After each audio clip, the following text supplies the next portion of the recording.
Boom. How's everyone doing? It's uh it's a lovely Monday. I'd say lovely Monday, except I'm tired. My back has been killing me. So it just it's a Monday. We can just go with it's a Monday. I don't know why as well, but my house the thermostat was set to 19, which is colder than I like. So I've got that turned up. Hopefully it'll warm up fairly soon. I say as I pour myself a cold drink. So, nobody's ever accused me of being the brightest candle, but I hope everyone's having a great day. Let me know sort of what you're sipping on if you've got something to sip on. And oh, I love this. Kelly's Corner saying my kiddo just saw my phone and yelled, "Ian, you have a fan." Hello, kiddo. So today has been chaotic, and yeah, there's a lot to catch up on in the law. There's a lot of stuff going on. And we're going to start off with a couple of stories here. One of which is that, one of which is like, first, we've got a Rust development.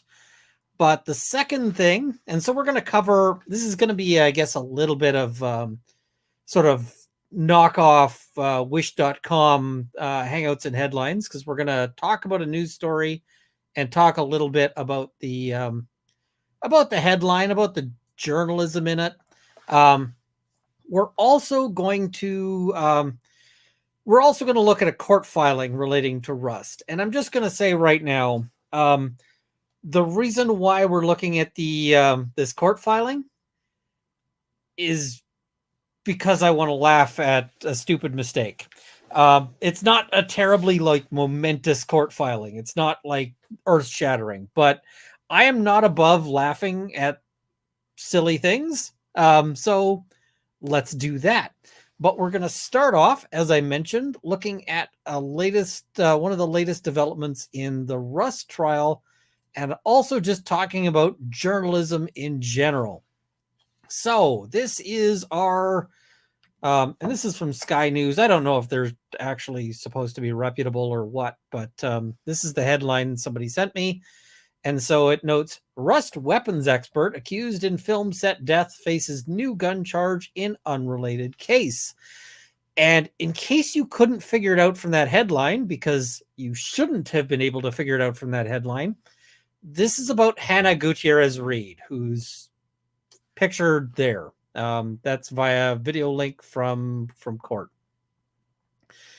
So now they start off again saying the weapons expert charged with involuntary manslaughter on the fatal shooting on the Rust set also faces a separate gun charge from the same month. So basically what happened is she was also charged with having a gun in a licensed liquor establishment, which is not legal there. So she's got this new charge. Now, her lawyer has said that this is baseless. Her lawyer has said that this is garbage.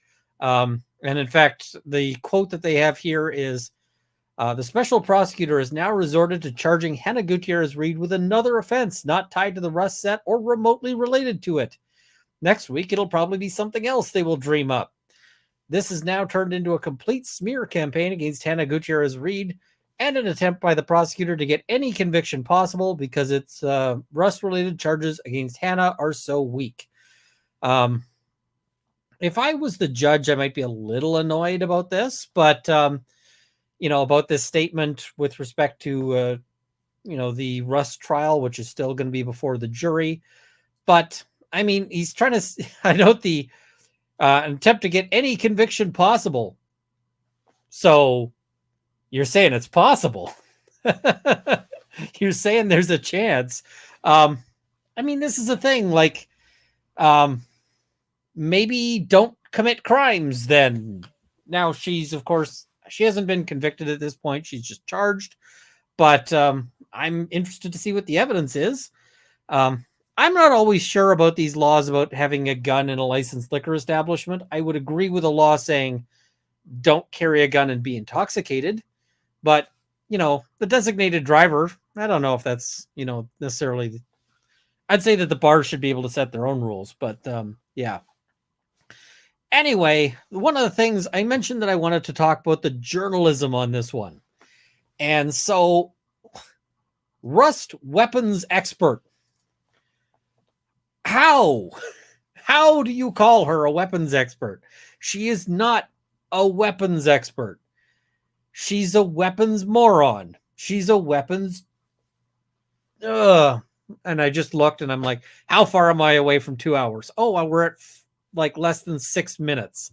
So we got a ways before I can say what I think about her, but she's not a weapons expert. She's like, the number of screw ups on that set were so vast and so complete.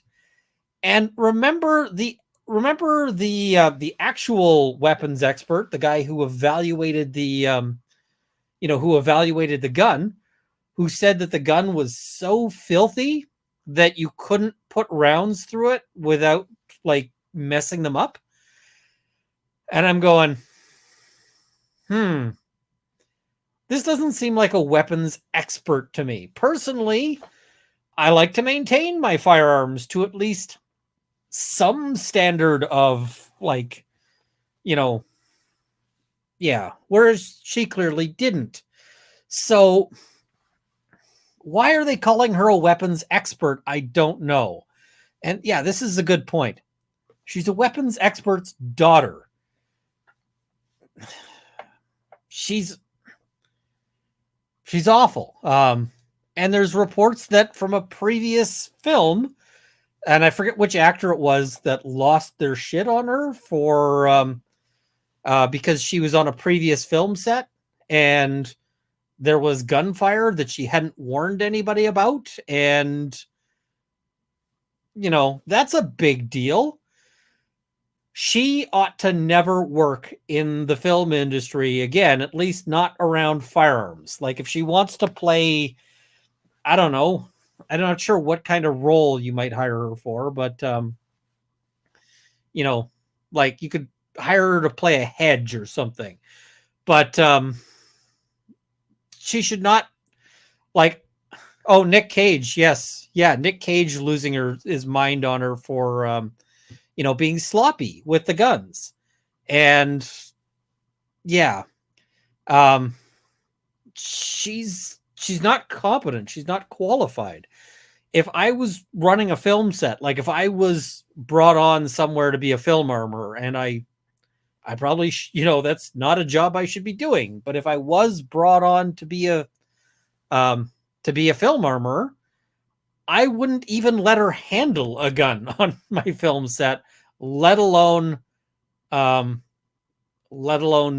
be an armorer on it. So yeah, weapons expert,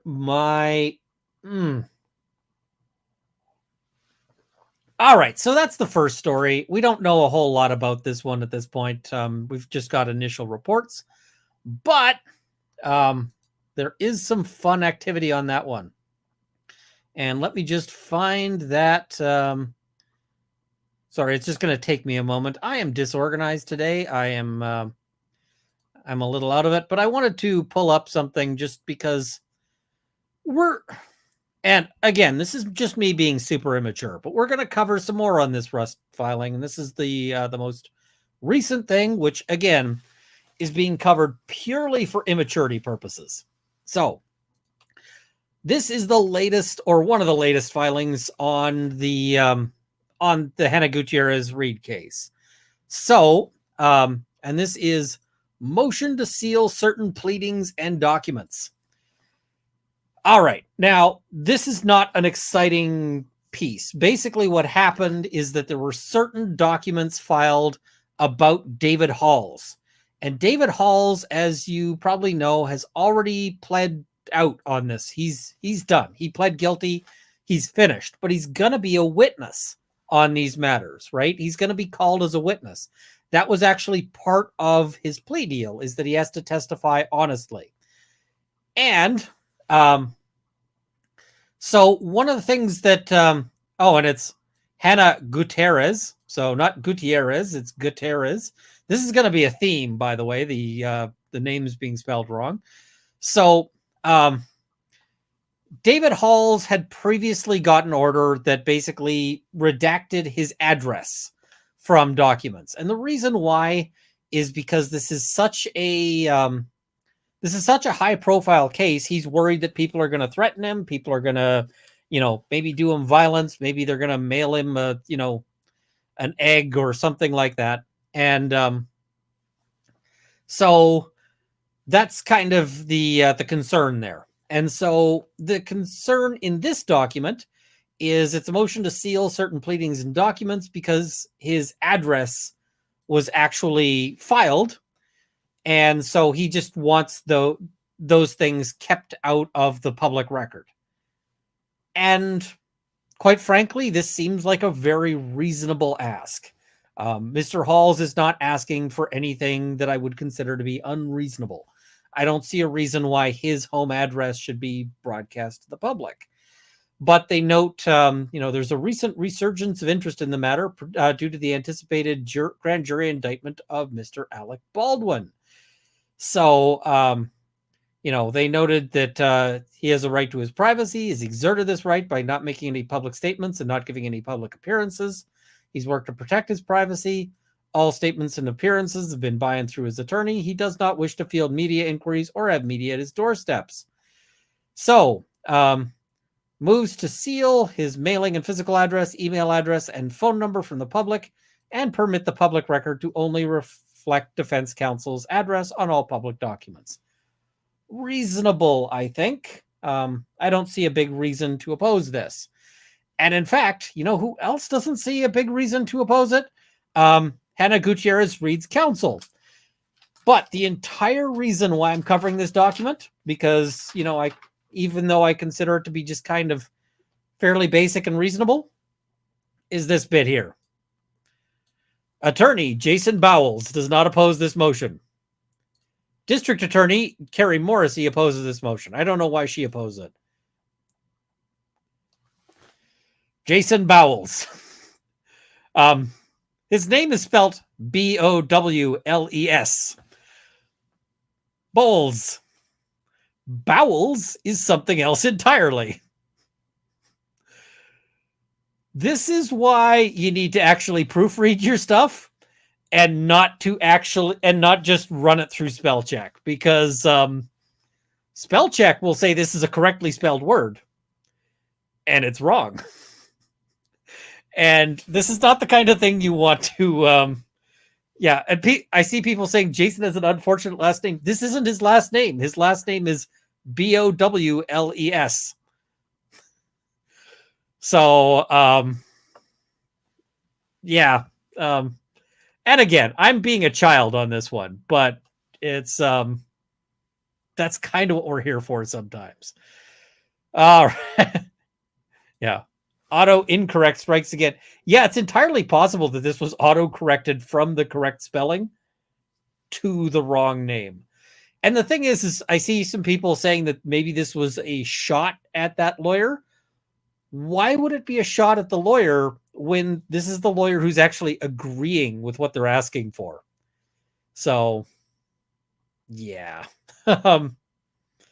Yeah. That's just one of those moments where I'm like, okay. And I see, why does the state oppose the motion? I don't know, actually.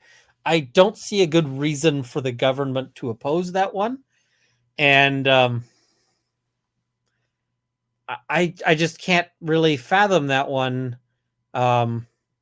overall. So now I have had some requests, and I'm just going to tell you something I'm not going to do today, but I will do in another video.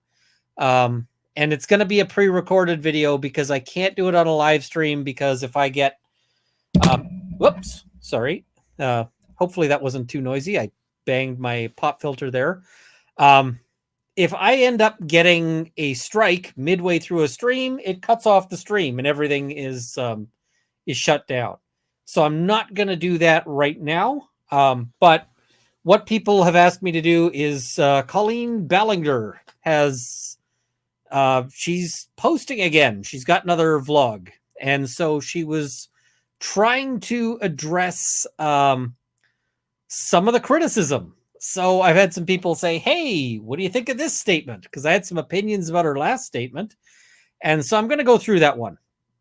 I'm going to go through it, but I'm not going to go through it today on a live stream because I'd much rather post it and then deal with the copyright stuff through that back end where there's time rather than right now. But yeah, she is.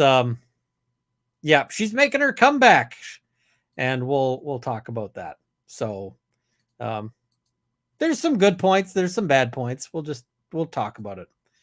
All right, now I guess the next one I want to talk about is we're going to talk a little bit about video gaming. And video gaming is now I do feel like I'm kind of stepping on Hangouts and headlines. And somebody's saying, remind me as to who she is, please. So Colleen Ballinger is this comedian who does all sorts of things, but she was accused of basically grooming behavior and inappropriate relationships with minor fans. Now, inappropriate relationships doesn't seem to have reached as far as like any sort of essay or the like, but people were saying this is creepy as hell. And so she did her response to this was to break out a ukulele, literally a ukulele, and sing a song called Toxic Gossip Train, in which she basically blamed everybody for being haters about, to her. And it was neither a good apology nor a good public statement. It was just awful. And so I mocked the hell out of it because as a criminal defense lawyer, I was like, hey, this is stupid. Don't make a statement like this because making a statement like this could get you in trouble if this ever turns into some sort of criminal prosecution. So we'll talk about the new one at some point because, yeah. And the original statement just baffled the hell out of me. So we'll cover the new one. But I'm going to do a swoop. I'm going to catch up on some things. And then we're going to talk about video game companies getting sued over. We can discuss whether it's a good suit or not. Swoop.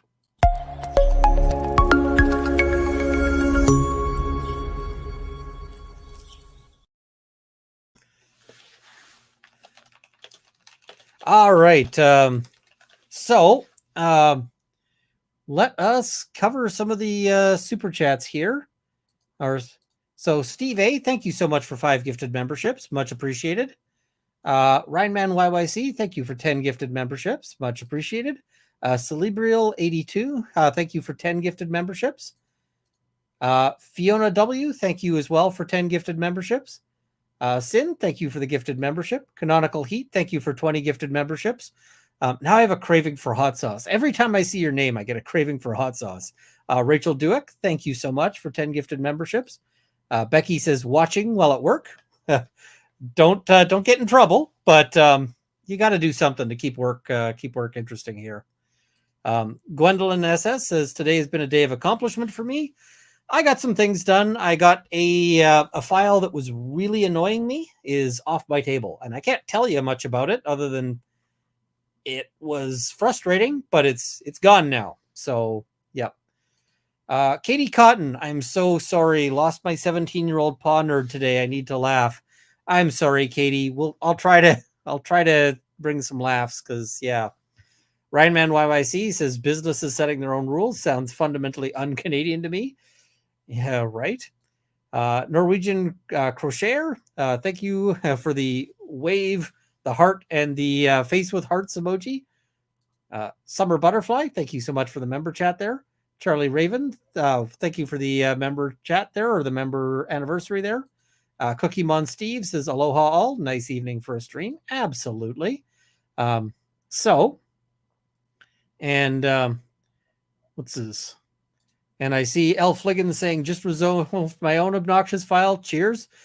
That's the thing, is in law, sometimes you get these files that you're just like, the file is just annoying or frustrating or anything else.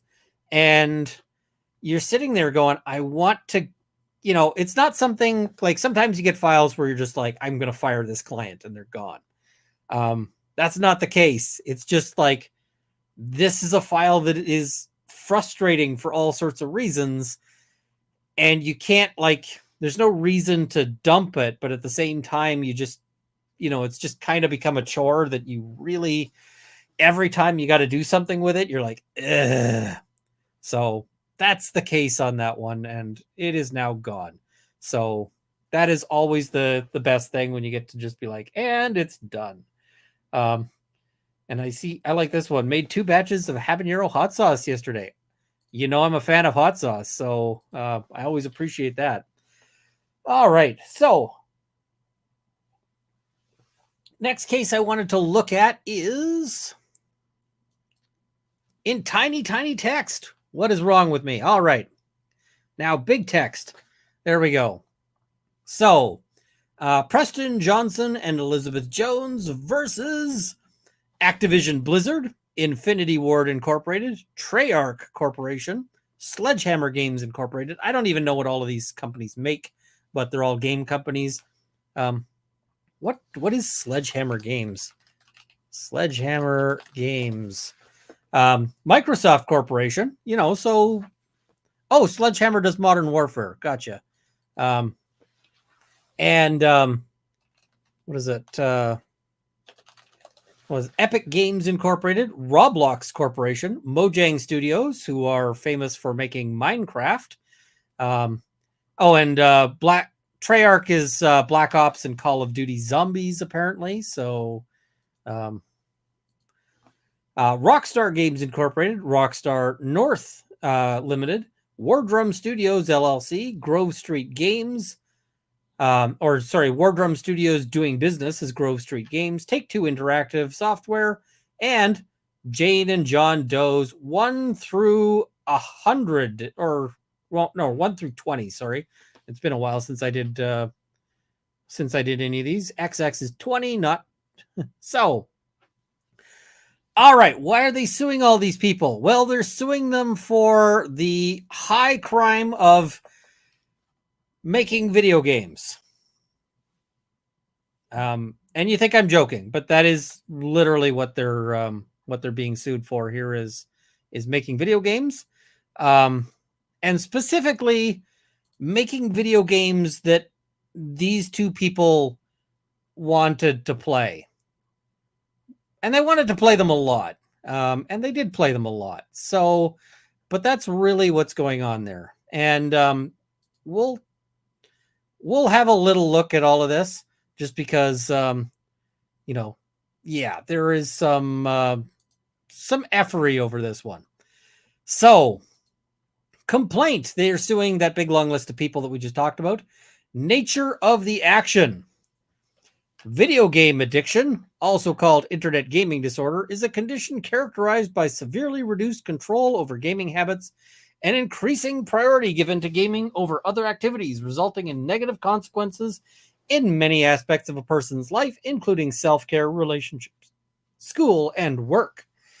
Now, I should just note, video game addiction is debated as to whether it is a thing that exists, because in theory, you can have an unhealthy relationship with just about anything that is enjoyable. Anything enjoyable. And people call it an addiction, but whether or not it's an actual addiction, or just some sort of disordered behavior is kind of questionable.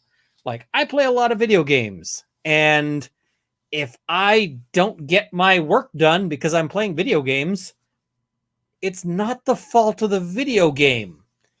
It's my own fool fault. Like, and I've been on streams playing video games. I'm eyeballing the Planet Crafter, which I was playing earlier. Later tonight, I'm probably going to sit down and play some Alan Wake 2, which I haven't played beyond 2 minutes in this. But So I'm already a little skeptical of this, but they're going to find somebody who will come in and be like, video game addiction is a real thing with real consequences, and the video game companies are real bad people. They'll probably find somebody like, they might even find whatever it is, Lieutenant Grossman or whatever, to talk about, video games. That was the guy behind Killology, who was saying video games are so awful. That guy also now was going around giving seminars to police, talking about how they'll get a real or like how do I put this in a way that YouTube won't be annoyed at? He was telling police officers in seminars about use of force that if they kill somebody in the line of duty, the small pickle will become a big cucumber, I guess is how we could put that before we're 2 hours in. So he was saying that, he was. So, I mean, this is probably the caliber of expert that they're going to find here. And we'll see, right? I mean, this is early on, but yeah. All right. So, video game addiction has negative consequences on cognitive processes, including multi-second time perception, which is funny because most people actually, when they have studied this, they found that like video gaming has a lot of beneficial effects on your cognitive processes, inhibition and decision making.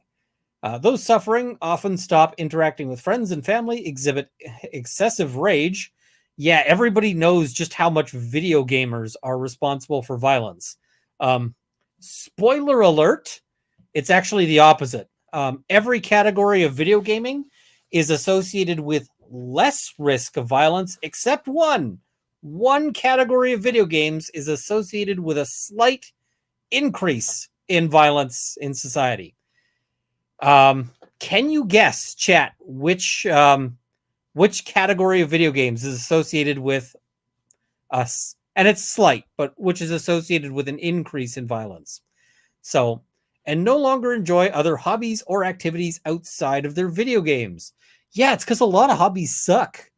But, I mean, I enjoy leatherwork, even though I do video games. I see people saying platformers, no. MOBA, no. RPGs, nope. JRPGs, nope. Animal Crossing, nope. Oh, here we go. Lindsay has it. Where did it go? Lindsay had it and then it scrolled.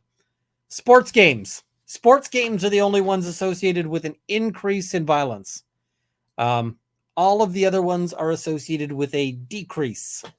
So, now I'm just going to say that the decrease is probably because if you're sitting at home playing video games, you're probably not out doing violence.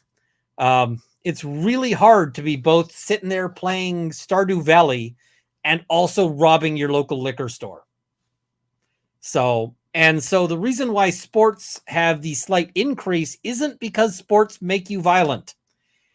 It's because the kind of people who go and do violent things have a slight tendency to prefer sports video games when they play video games. That's it.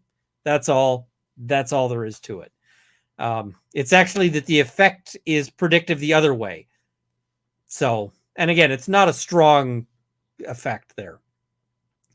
So, video game addiction causes rifts between gaming addicted minors and young adults and their loved ones.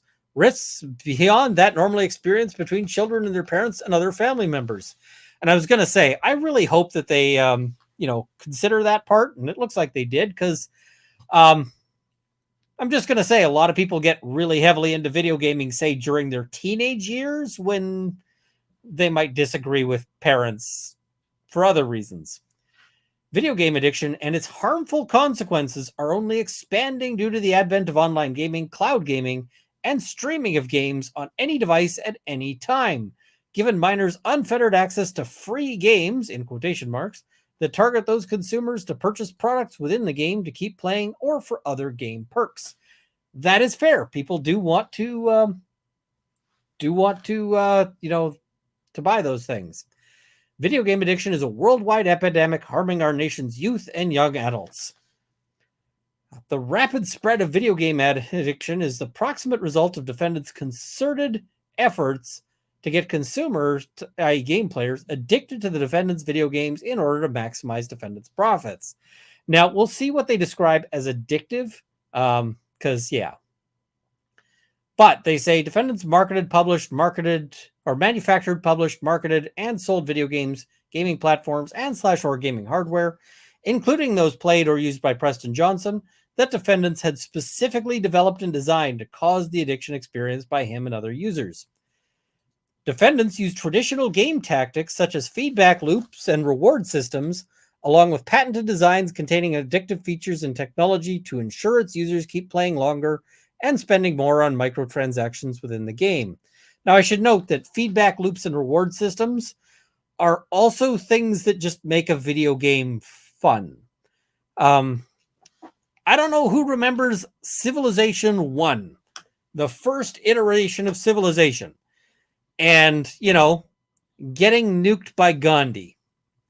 Because I certainly remember getting nuked by Gandhi. We'll pour one out for, my, what was it? The, like the German civilization just suddenly getting nuked by Gandhi. But feedback loops and reward systems is, again, that's just fun. So defendants rely on microtransactions to increase their profits from individual games. True. Defendants design their games to keep consumers playing and spending by enlisting the help of behavioral psychologists and neuroscientists to conduct state-of-the-art research and to collect data that defendants use and develop their games to be as addictive as possible, especially to minors and young adults. You know who else hires all sorts of experts to ensure that you enjoy their product? Everybody. Everybody does. Because, when you're driving a car, you buy a new car, and it doesn't even need to be a nice car, but if you're getting into the nice car range, then the amount spent on this is tremendous. Like if you are buying, a Ferrari or, some of these, like any of these cars that I just don't feel like I ever need to own because they're worth more than like anything else I might want to own. But, if you get into any sort of really expensive car, they put in a lot of energy to tune things like, how does this car sound? Does it sound cool when you hit the, believe it or not, your car is louder than it actually needs to be. And what I mean by that is that they can make your car really, really quiet, but people don't actually feel like that their car is doing what they want it to do. And when they got psychologists and so forth studying people driving these cars, they were like, hey, people actually like a little bit more noise. They want to hear the engine rev when they hit the gas. And so a lot of cars actually have like really good sound buffering between you and the engine, and then a microphone that plays you engine noise, so that when you hit the gas, it just goes and you feel like it's, and it's piped in engine noise. So all of these things get done. If you've ever walked into a casino, it is heavily, heavily engineered. But so is McDonald's. So is the grocery store.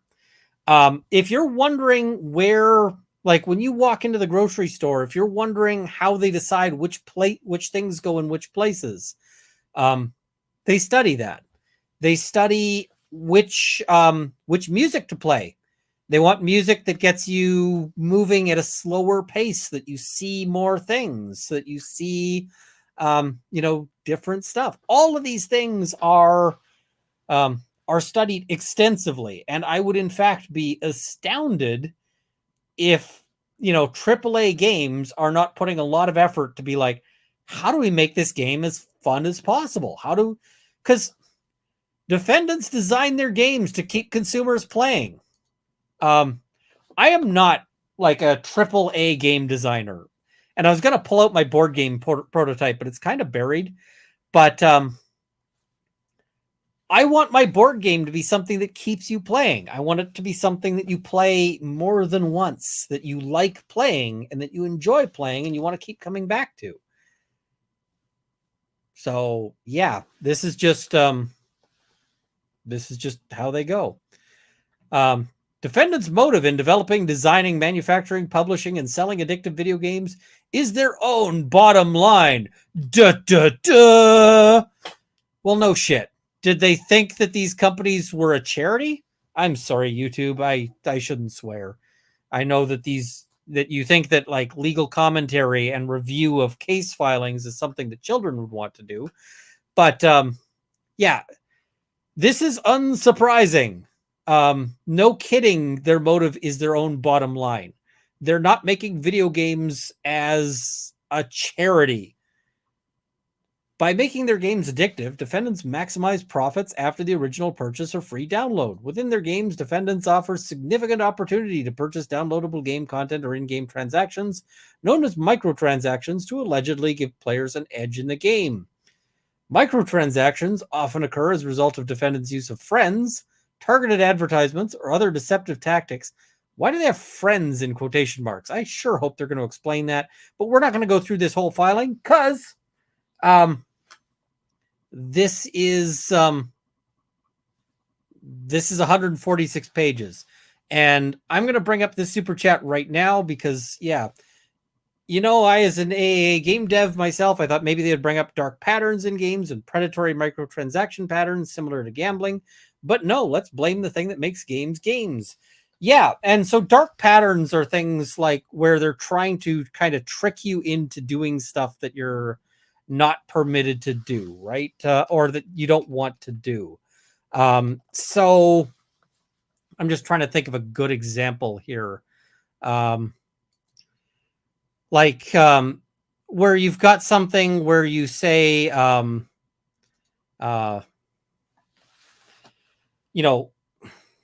where, for instance, you might have an opt-out for like a recurring billing. Like, let's say you buy 1,000 of in-game coins, whatever the in-game coin is. And a dark pattern might be that when you sign up for this in-game coin, or you buy this, that it actually is subscribing you to buy, to buy them every month. And if you don't see that there's a tiny little opt-out of recurring purchase things, then that would be, that would be an example of a dark pattern, but not just making this fun, right? Yeah. Thus, the more times a player comes back to play a game, the more time they are subjected to defendants' deceptive and harmful conduct, and more likely to spend more money within the game in order to keep playing, thereby increasing the defendant's bottom line. I'm also just going to say, the more times I go to McDonald's, the more times I might end up buying French fries. So defendants are constantly increasing their revenue by keeping people playing longer. And so, yeah. Basically, Preston Johnson says he's been harmed. And let's talk about his harms. Let's talk about Preston Johnson's harms.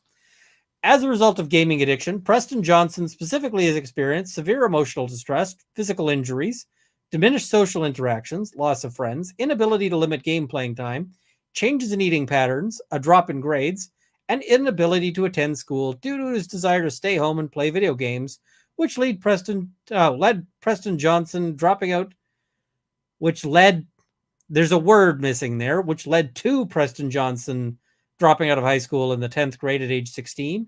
Depression, lack of interest in other hobbies and sports, withdrawal symptoms such as rage, anger, and physical outburst, and a diagnosis of major depressive disorder and anxiety.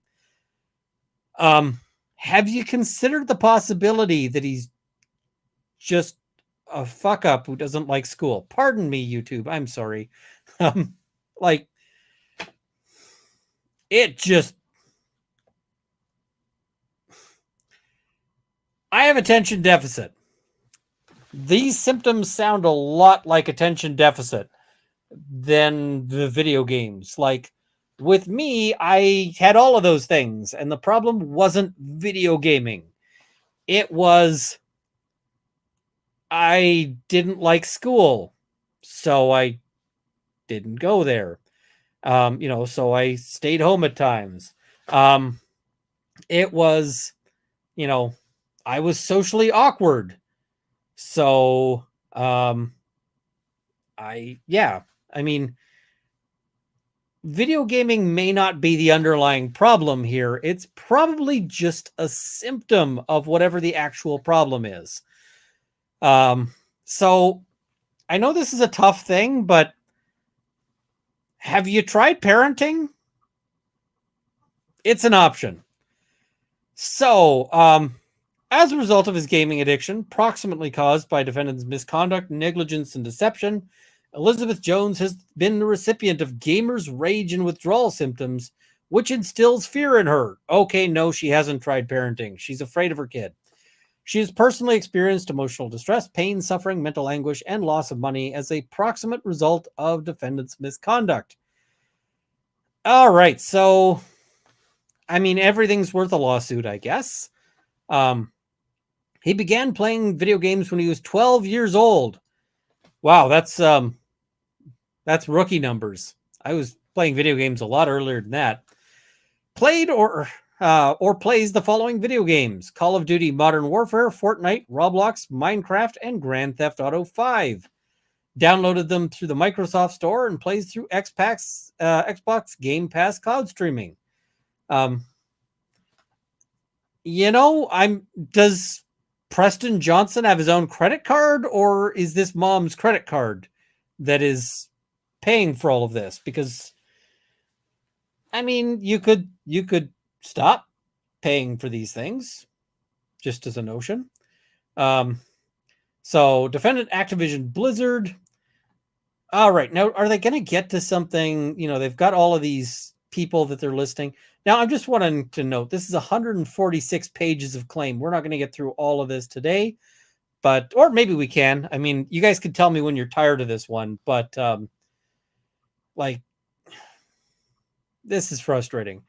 I suppose there's no real schedule. So, so long as you guys are enjoying covering this one, we can continue covering it. But, so jurisdiction and venue. Now, this is one thing I think is interesting. And fake avatar friends. I'm really curious about the fake friends aspect, because I'm like, most games I don't think have any actual time to create fake friends. It's just that when you're playing an online game, there's actually people there. And I can say I've met all sorts of people. I've met all sorts of people online, some of whom are friends, have been friends of mine for 30 years. People I've met online. I've been to people's weddings who I've met online, who met their spouses online. I have introduced people to their future spouses in a video game. It happens. So I've traveled across countries to meet people I've not, all of this stuff. So, and Rob is in the chat. I also see Kurt in the chat there. Some might say I'm addicted to making pens. Do I have a lawsuit against my lathe manufacturer? There's a disconnect that doesn't reconcile with me on liability, right? What is the limit? I enjoy this too much, I'm going to sue them. It doesn't make any sense to me here. So, jurisdiction and venue, we're going to skip over because they are boring. Now we're getting to general allegations. Rise of video games. A game is a closed formal system that engages players in structured conflict and resolves its uncertainty in unequal outcome. Holy shit. Why is this case making me break my 2-hour rule? Holy crap. we're starting this out by defining what a game is. I know that your judge might be like 872 and, might have like literally met Methuselah, but they're going to know what a game is. Just because your judge like used to hang out with Moses doesn't mean that you need to define what a video game is.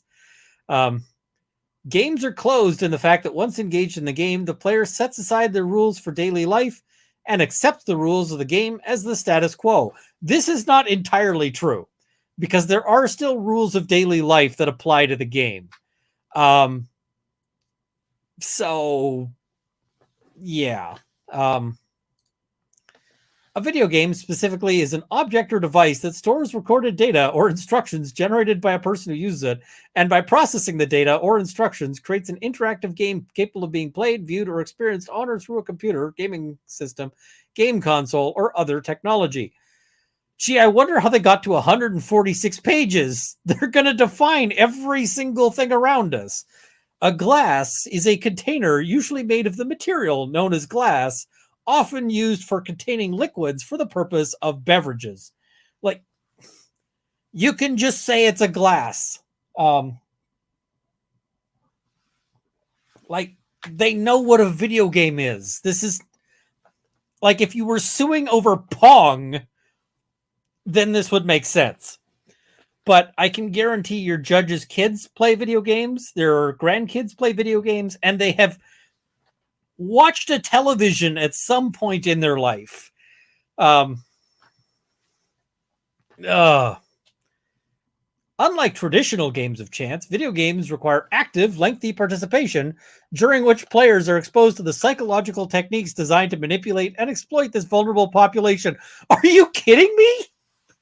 Unlike traditional games of chance,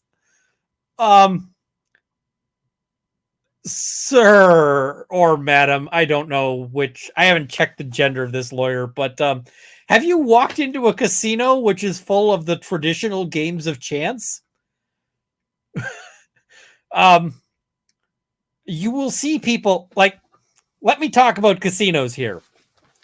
So casinos with traditional games of chance have rooms that they keep spare stools in, like the stools you sit on.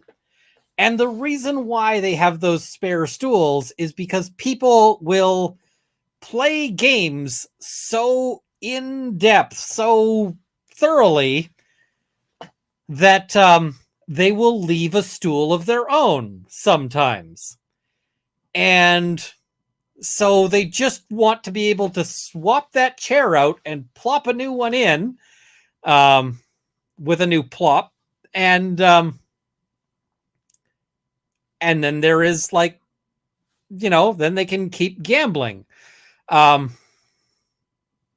So yeah, traditional games of chance involve a lot of active, lengthy participation. Have you ever played a game of Risk? If you have, you might still be playing that game of Risk because it takes freaking forever. And during that, you require active participation. So, I don't know. All right. The first video games were sold in the 1970s, and by the mid-1980s, many video game franchises were released that were still in production today. I don't know why you're telling us this. So they've gone from gaming machines to games on virtual and augmented reality platforms. Again, what is the relevance here?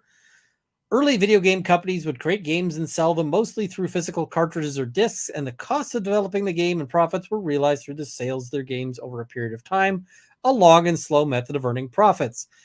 We do not need a complete history of video gaming. Like, keep it brief. This is your statement of claim, not your PhD thesis here. A new revenue model based on in-game purchases was created that would allow the publishing companies to earn more profits over a very short period of time. This model is driven by increasing a miner's gameplay time and keeping them engaged to assure addiction and increase in-game purchases. You know what the heaviest video game playing population is? like 20 to 30. Lots of people, like lots of adults play video games, and kids don't tend to have the credit cards. So, yeah. And this is a great comment here. But arcades. So, I don't know if anybody... I'm old, so I know a number of you are not as old. And so when I was a kid, often when I went to play video games, I would have to go to an actual building full of video games and throw quarters into the machine until I died. And then I'd throw more quarters into the machine. And, that's... Now, plenty of those video games were built to make you lose. Like, I don't know who played Gauntlet, but Gauntlet is you're running these adventurer characters around, and everything hits you for damage. There's plenty of things that you can't dodge, which cause you damage. And even if you manage somehow to avoid getting hit by anything, your health still drains out of you. Like, so, and you had to keep throwing quarters in to keep playing. So this is not new. This has been around since, arcade machines. And, hey, how you doing? Hey, buddy. Are you feeding a pen addiction right now? Maybe. Can we sue? No, we can't. Now, the funny thing about I'm listening to this, and I know people who have been addicted to video games. But the thing is, the addiction itself. So, addictive personalities are addicted to whatever thing that they find. Period. Like they're addicted to that thing. They can be addicted to woodworking. They can be addicted to video games. They can be addicted to anything. Is it the liability of the manufacturer? Like, I mean, this just seems... I'm just wondering, like, are people who are like sex addicts going to sue condom manufacturers, or... Oh, well, I didn't see you going. I didn't see you going there. Like, I 35 seconds, Ian. 35 seconds. I'm 35 sorry. seconds.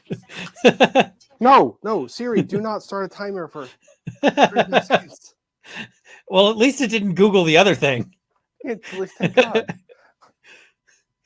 But I mean, this is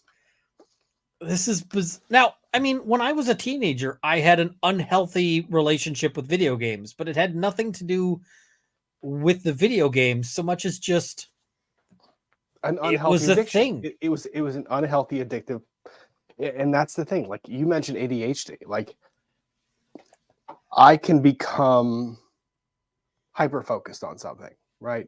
The creation of pens. That's the hypothetical, right? I don't have recourse against the manufacturer of the lathe. They did not create something that I cannot possibly dissociate from. My personality might give me the struggle of creating a disconnect, but the lathe manufacturer, I'm not seeing the connection. Well, I used to play a game called The Magic Realm, and The Magic Realm is now back, but in its original incarnation, in order to play it, you paid by the hour. And literally, I would go down to the local, like, I think it was the Radio Shack at the mall, and you'd buy these little paper vouchers that had a code printed on them. And then you'd go and you'd enter that code in online, and it would say, okay, this was good for 2 hours, so you're good. And so it was something like, $3 an hour or something. And I played a lot of that at $3 an hour. So of course they wanted me to keep playing and the way they did that was by making a game that was fun. No kidding. There's so many things that you do that are fun that like are by the hour. It just is like, and that people want you to keep doing. Like if I'm going and playing laser tag, they'll charge you by, whatever, like by the game or whatever. And so if I pay for 10 games, they'd really like it if I enjoyed those 10 games enough to pay for another 10 games. Similarly, if you've got like World of Warcraft, tons of people played that and like disrupted their lives because they didn't have the ability to stop playing. Mm-hmm. But tons of people played, World of Warcraft and just turned it off when they needed to do other stuff, right? Mm-hmm. So, yeah, I don't know.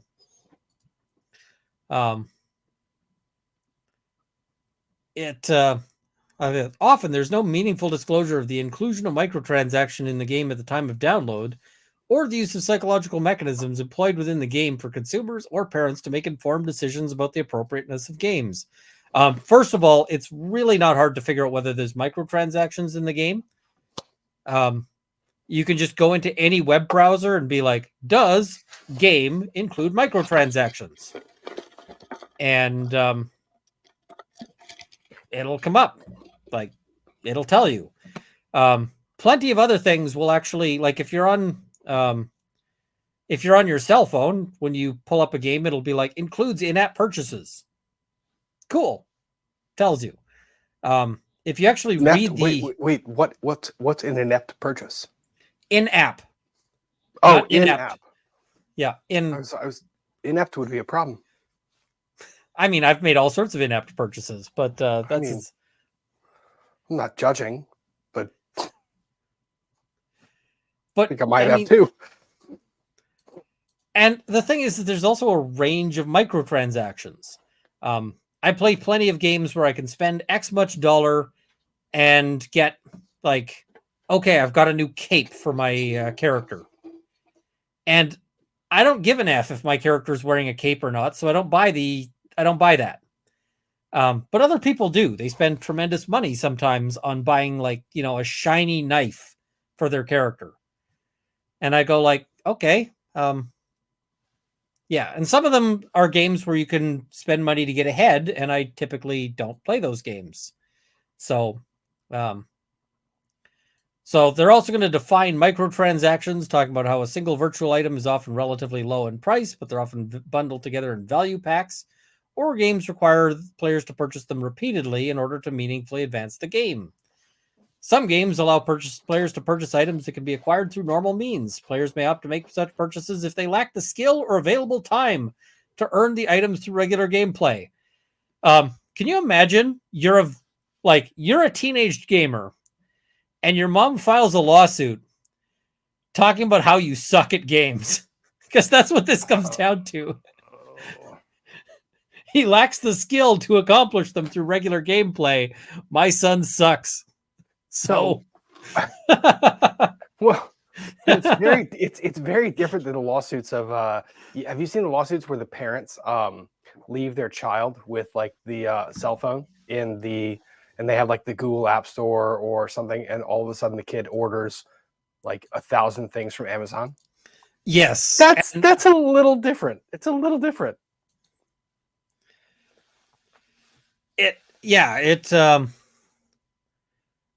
I mean, those ones I'm like those ones I'm always kind of torn on, because on one hand it's like there should be a responsibility to monitor your child. Yeah, but at the same time some of those things make it really easy to like accidentally buy stupid things. Yeah. One of the funniest ones I saw was somebody who was on one of the legal advice forums who was saying they're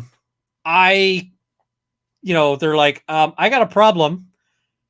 I left my kid alone with my phone and I was watching they're like, I was watching an auction and I set my phone down and I turned back and the kid had the phone.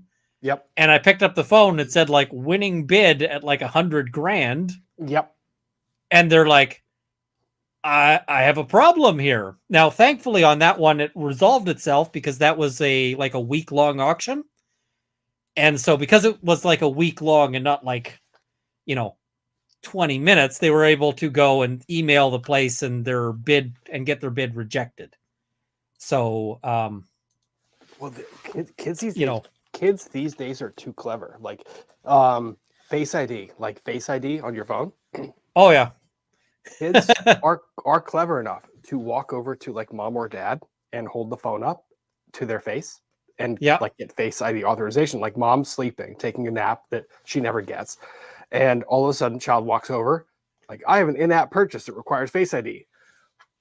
Face. And all of a sudden, it's like mom's sleeping face has now authorized a purchase of some thousands of dollars. Freaking kids. Freaking kids. Oh, and I would not put Face ID on my phone for any, because the other group of people who've been known to do that is cops.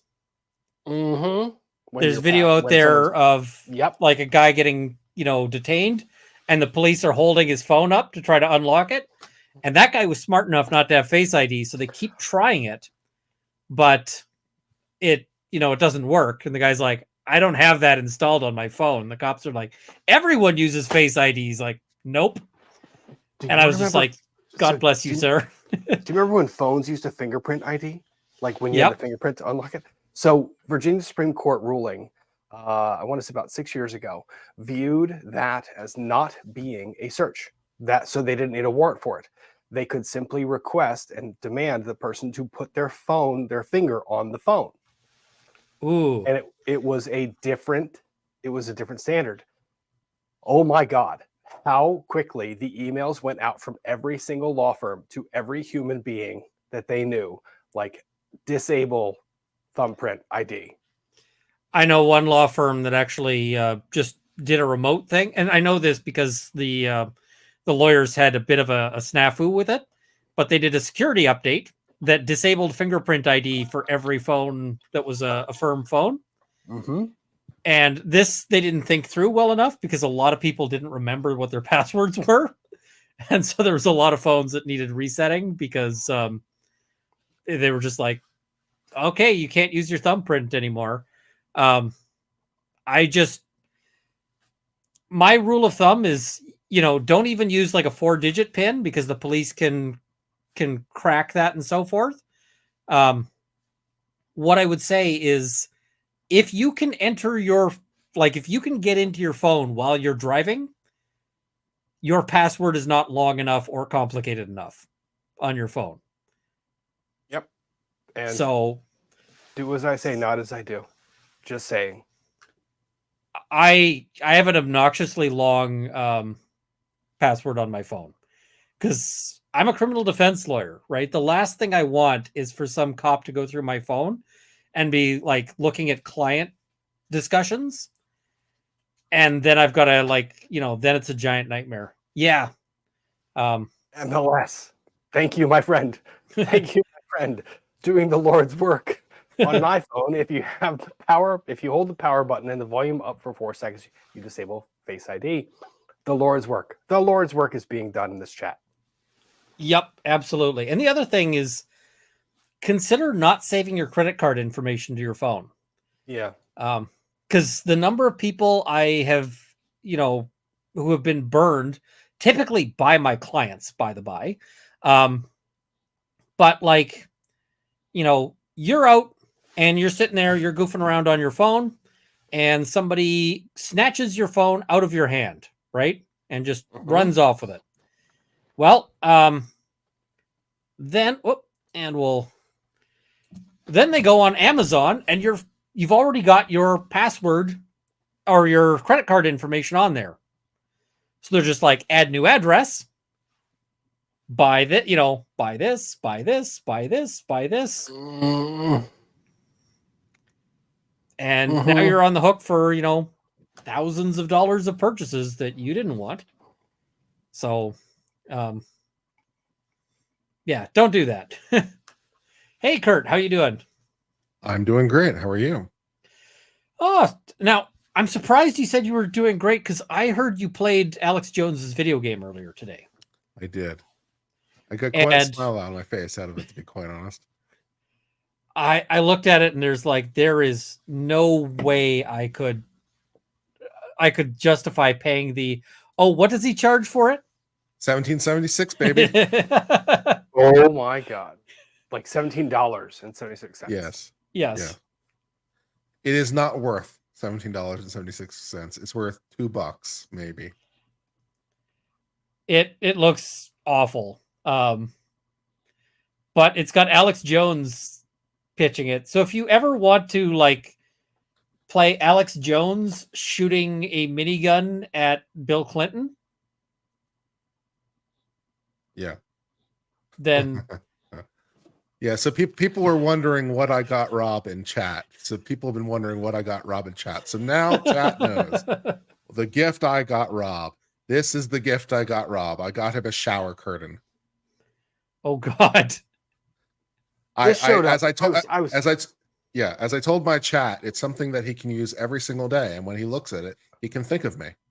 I was trying to be more discreet in bringing this up because I had like a punchline ahead of time, but there is no punchline for this. This arrived at my P.O. box, or no, at my front door, because Kurt knows my address. I know where you live. This arrived at my front door. And the only preface that I had was from Sandy, who is a mod that Kurt and I, we have the same mod, Sandy, says that Kurt said he sent you something that might make you mad. So I opened this wondering what the hell it's going to be, thinking glitter bomb. And it's a shower curtain that is a unicorn that is pooping a rainbow. And the smile on my face. That took a terrible day and made it awesome. So Kurt, thank you for making my terrible day fantastic. No problem. I'm here to help. So I know somebody who got a joke shower curtain as a gift, and the shower curtain is like mirror, like, reflective, except that it's also one way. And it also only becomes one way when it's subject to heat. So basically when it's cool, it looks like it's mirrored on both sides. And then when it gets heated up, it becomes transparent one way. No. And so it's got labels as to like which side should be in. And this guy was using this forever until finally his girlfriend is like, why is your shower curtain like this? And he's like, what? And she's like, you can see right through it whenever you're in the shower. And he's like, oh my God. Because what he had moved in with his girlfriend after living with like college roommates for several years. And the college roommates had never mentioned this, notwithstanding the fact that they had been in the habit of like when somebody's in the shower, they're just like, okay, I gotta poop. And he's like, oh crap. Mm-hmm. So somebody got tracked down and yelled at. But and then that went into the trash right away. He said the only thing that was that made it like salvaged is he's like, thank God she spotted me through it, because if it had been the other way around, and she would have been like, hey, that's creepy. Well, so the timing of Kurt's gift was also remarkably fortuitous, because I had Friendsgiving last weekend, as some of you might know, and a lot of children were in my house, and kids are not the cleanliest of people. And for a period of time, one of these kids was upstairs in the bathroom. I don't know how long, but they were there. And then the next adult that went up there and said, so, hey, Rob, you might have a problem. So me, being curious, was saying, oh, do tell. What was the problem that you think I might have in the bathroom? Well, there were certain stains from a child on the shower curtain that were like handprint, and that shower curtain needs to be destroyed.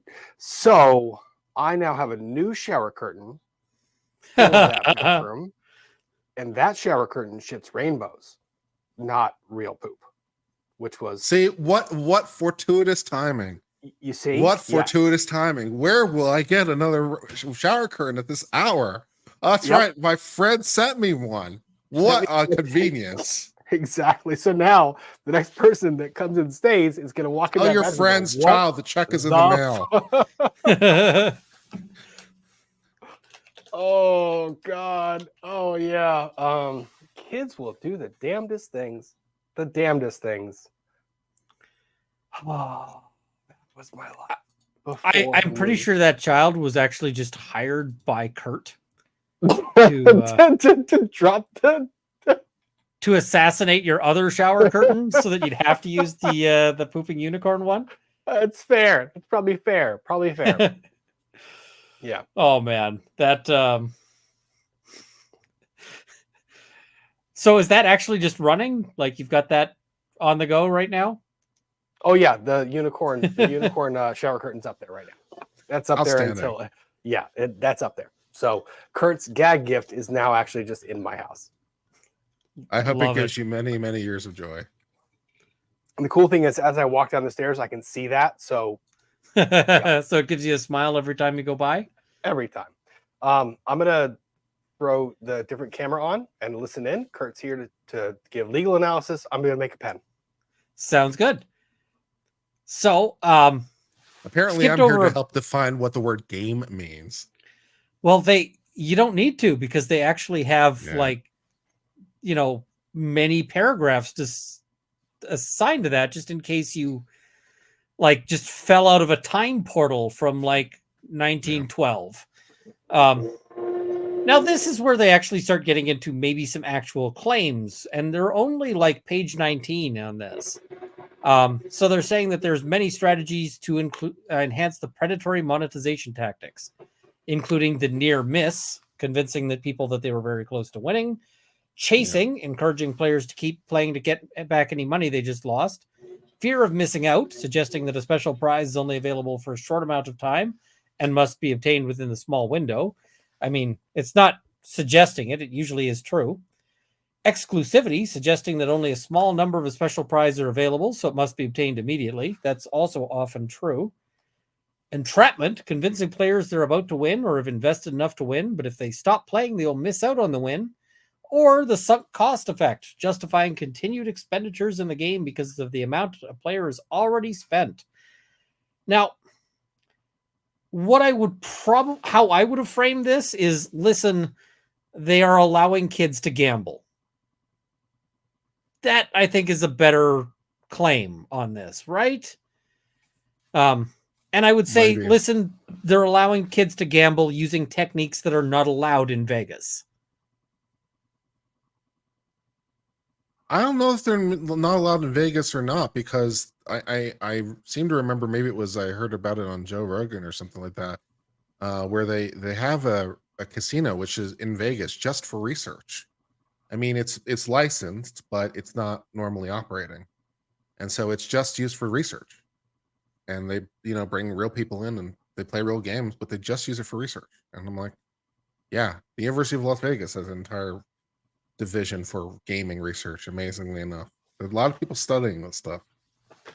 Yeah, but some of these tactics, if you're giving people fake near misses, I believe that that's something that is not permitted on a slot machine.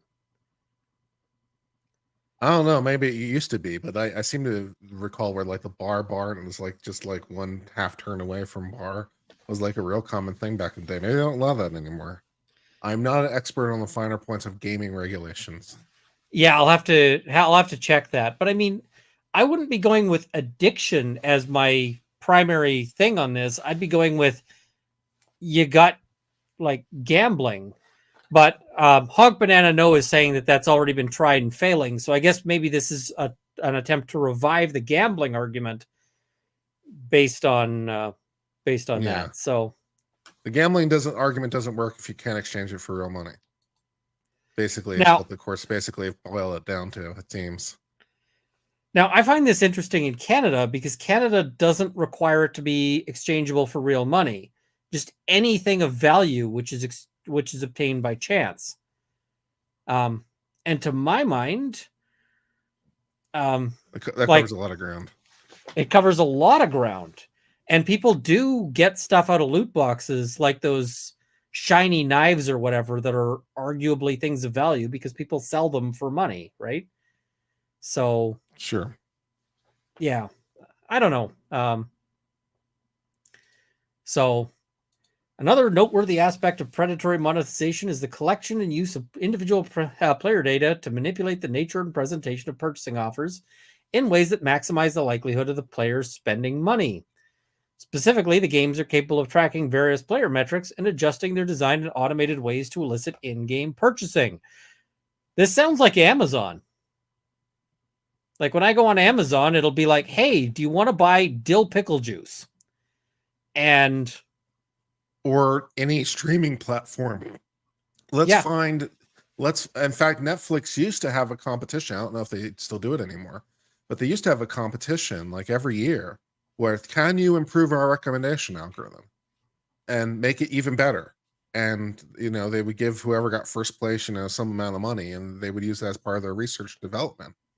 Just to get like an extra percentage on the recommendation algorithm. But like, I bought dill pickle juice once, and the reason why I bought it once was because I bought literally 8 gallons of it. And now every time I go on, it's like, do you want to buy pickle juice? And I'm like, no, I still got a bunch in that bottle. But it's the trying man likes his pickleback. He really, really likes it. Well, it was basically that I could get like this giant container for cheap, or I could get little tiny containers for expensive. So I bought the giant container. But I was just like,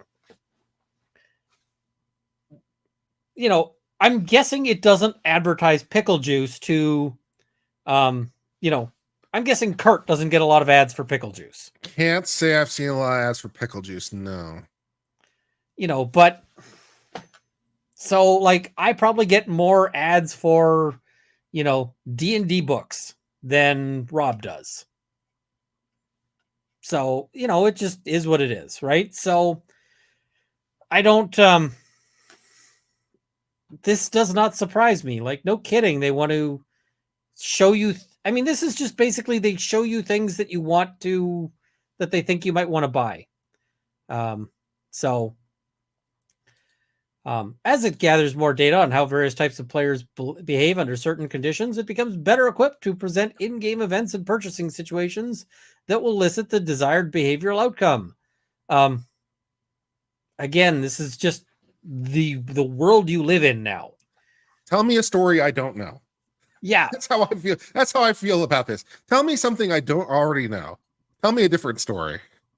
I know this story already. Steam literally has something called the discovery queue. And when you click the discovery queue, it shows you a bunch of games that they think you will like based on your preferences. So it's showing me something called Lethal Company, Death Must Die. That just popped up for me for Oxygen Not Allowed or whatever it's called, because it was on Steam sale, and they thought it was similar to games I liked. And I was like, yes, actually, as a matter of fact, I would like to buy that game, and I did. Yeah. Sometimes you're just like, yeah, okay. Risk of Rain Returns. I didn't like a whole lot about Risk of Rain, so I'm going to skip that one. Ark Survival Ascended. I didn't care for Ark all that much. It's just, you've got all of these, like, it literally sends you something that it thinks you will like. And, like, why not? I'm playing a game right now called Planet Crafter. I got that one because it literally was like, we think you might like this. Here you go. Like, do you want to buy it? And I was like, yeah, I think I do. Of course, it's now suggesting something called Backpack Hero to organize a backpack. That seems a little unnecessary. I still have my Jansport backpacks, rocking hard for life, baby, yo. But I just all of this to me seems like, just how the world works. So I don't get it. So yeah, they're making a product that we'll enjoy. Now, loot box. Now we're getting on to something where I think that there could be an issue, but I think they're in the wrong country for it. You can purchase it repeatedly with real money to obtain random items, which may give you advantage or cosmetic items. So the low probability of obtaining a desired item in a loot box means that the player will have to purchase an indeterminate number of loot boxes to obtain the item. Loot boxes require no player skill and have a randomly determined outcome, i.e. prize. I think this would be a good claim in Canada. because the Canadian definition of gambling is very different. And I think that lotteries would be, I think that you could argue this in terms of lotteries. So after being compared to gambling, many games started adding probability to earn respective items in their loot boxes. However, the odds are still extremely against the players. Rare items have incredibly low probabilities, such as 0.08%. Again, it's your call whether you want to buy this, but I think the comparison to gambling, but if the cases have already said that this is not like a viable suit, then this is just something that was thrown out being repackaged. So, yeah. Another example of a monetization scheme is rubber banding. And they're going to define rubber banding, which is useful because I imagine a lot of people don't necessarily know that. So games have long employed rubber banding to ensure dynamic difficulty or a consistently challenging experience, irrespective of the player's skill levels. For example, matching computer opponents to a player's skill level. You'll also see this in like any tournament ever. For instance, let's say I were to sign up for boxing. Well, they're going to find me my weight class and they're going to be like, oh, you go in the weight class of people who barely exist. You'll be fighting against a ghost and like an empty matchbox. So that's my starting point. And then it's going to be like, okay, you're the new player, like you're the new boxer. You get to fight the guy who is lowest on the rungs. And when he beats my ass, I'm done, right? I'm out. I'm out of the tournament because I didn't make it past the first guy. It's not like I'm going to be like, okay, we're just going to randomly throw Runkle against like whoever the Mike Tyson equivalent is of today's day. That's not a match you're going to see. Logan Paul surprisingly good. How about Logan Paul? I don't think me and Logan Paul are going to have a match. It could be a YouTube grudge thing. That'd be good. We could do a shooting sport. Although honestly, I think he's got the time to train up for that and kick my ass too. So, all of these things, right? If you go into a chess tournament, you're not playing like the ultra grandmaster until you yourself have accomplished a bunch of stuff. So, yeah. Now, they say that game developments and publishers also use the same principle of rubber banding with microtransactions to ensure that the game's financial requirements are adjusted to match the player's desire and capacity to pay. Of course, the flip side of this is that if you don't pay, like if you spend zero money, then rubber banding still means that you have a challenging experience. And if you spend many monies, then rubber banding means that you have a challenging experience. All this means is that you just have an enjoyable game regardless of whether you spend money. Somebody's suggesting Brandon Herrera will box you. Brandon Herrera would knock me out with one punch. Me and Brandon Herrera would not be an even match. And I'm going to see Brandon Herrera in like 2 weeks. No, a little more than that, but very soon. Punch him in the face. No. We're going to be at a range. So punching somebody in the face hard at the range. Yes, that'd be a grand move. So somebody says, are you guys going to shoot stuff together? You bet we are. It's going to be all sorts of fun things. Somebody's saying, who's Brandon? Brandon Herrera is also known as that AK or the AK guy. So there's going to be a lot of guns. It's a lot of gun influencers shooting stuff. So that'll be fun. All right. So yeah, if an item costs too much, then the players of monetized games cannot strategize to win, but instead must decide between making in-game purchases or not playing at all, or potentially playing without paying, but doing so with significantly diminished in-game capability that will generate regular feelings of frustration. They're literally saying here in their own filing that the game is tuned to make it so it's still fun if you don't pay things.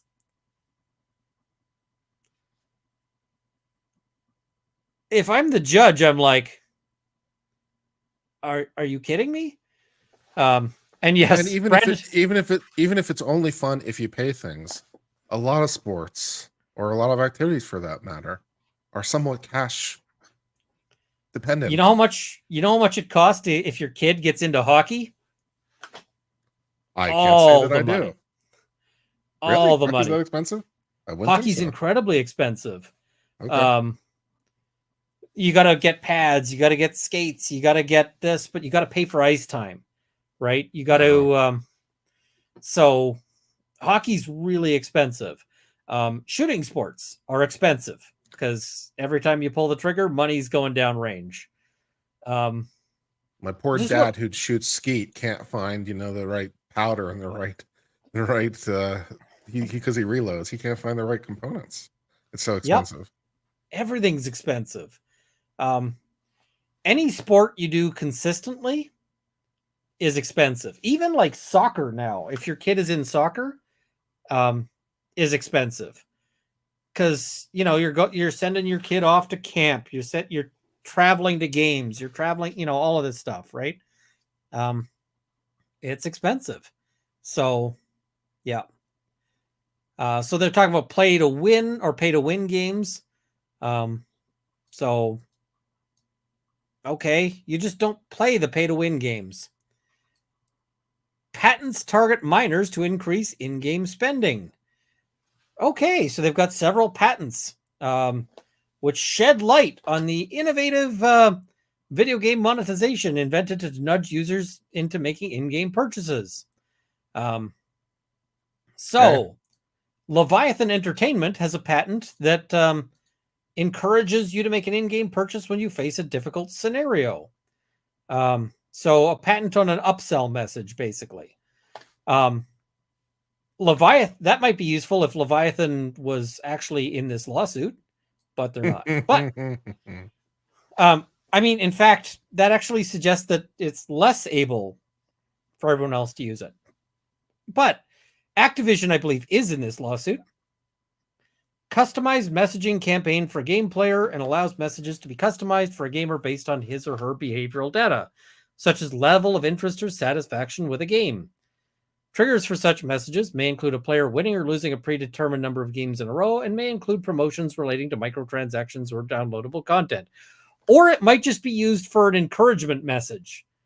Or the promotion might be, hey, you've lost like you're a really valued customer, but you've just lost like 10 games in a row and we're worried you're going to rage quit. Also, have some free shit. Also, being a patent lawyer for 15 years, this language sounds a lot more to me like background descriptive language than claim language. This sounds, because a patent is, it can depend, but the ones I used to review were typically about 20 pages, 30 pages long, and then have about 20 claims on them, right? So this is like, here's all the things you can do. And patents will describe, like, here's what a computer is, here's what a network is. The ubiquitous figure one, here's a server, and here's a computer, and here's how they talk to each other, because you have to explain it. But this sounds like, yes, here's a whole bunch of things. It sounds like trolling the patent for the most damning language, when the claim is probably something much more minor, if I had to guess. I could look it up and see for sure, but I'm not sure I care enough. Well, and the other aspect on all of this is just the question of, like, companies have patents on all sorts of things, but that doesn't necessarily mean that they are using them. That's also very true.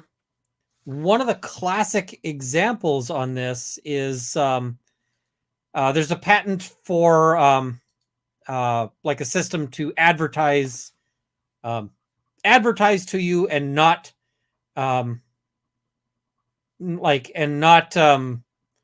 do you call it? Not stop the advertisement until you do some sort of confirmation activity. Yeah, it's like, okay, well, nobody's actually using that. Like, nobody's actually like anything like that, right? So it's just, they got a patent. Somebody had an idea. They got a patent on it, right? I know a guy who has like dozens of patents. Not one of them has been brought to market. Mm-hmm. I mean, Doesn't surprise me. you know, you can patent all sorts of things. Like one of his patents was for something for literally in space. And nobody has, as of yet, wanted to use it in a satellite. So it's like, okay, it's just not getting used. I don't know. Another patent modifies the difficulty of multiplayer matches to encourage microtransaction purchases. Specifically, the game identifies an in-game item that may be relevant for, or e.g. of interest to a first player, then locates a second user that has acquired, purchased, used, or otherwise possesses the in-game item. Matchmaking variables are then tuned such the first player and second user are matched in a gameplay session.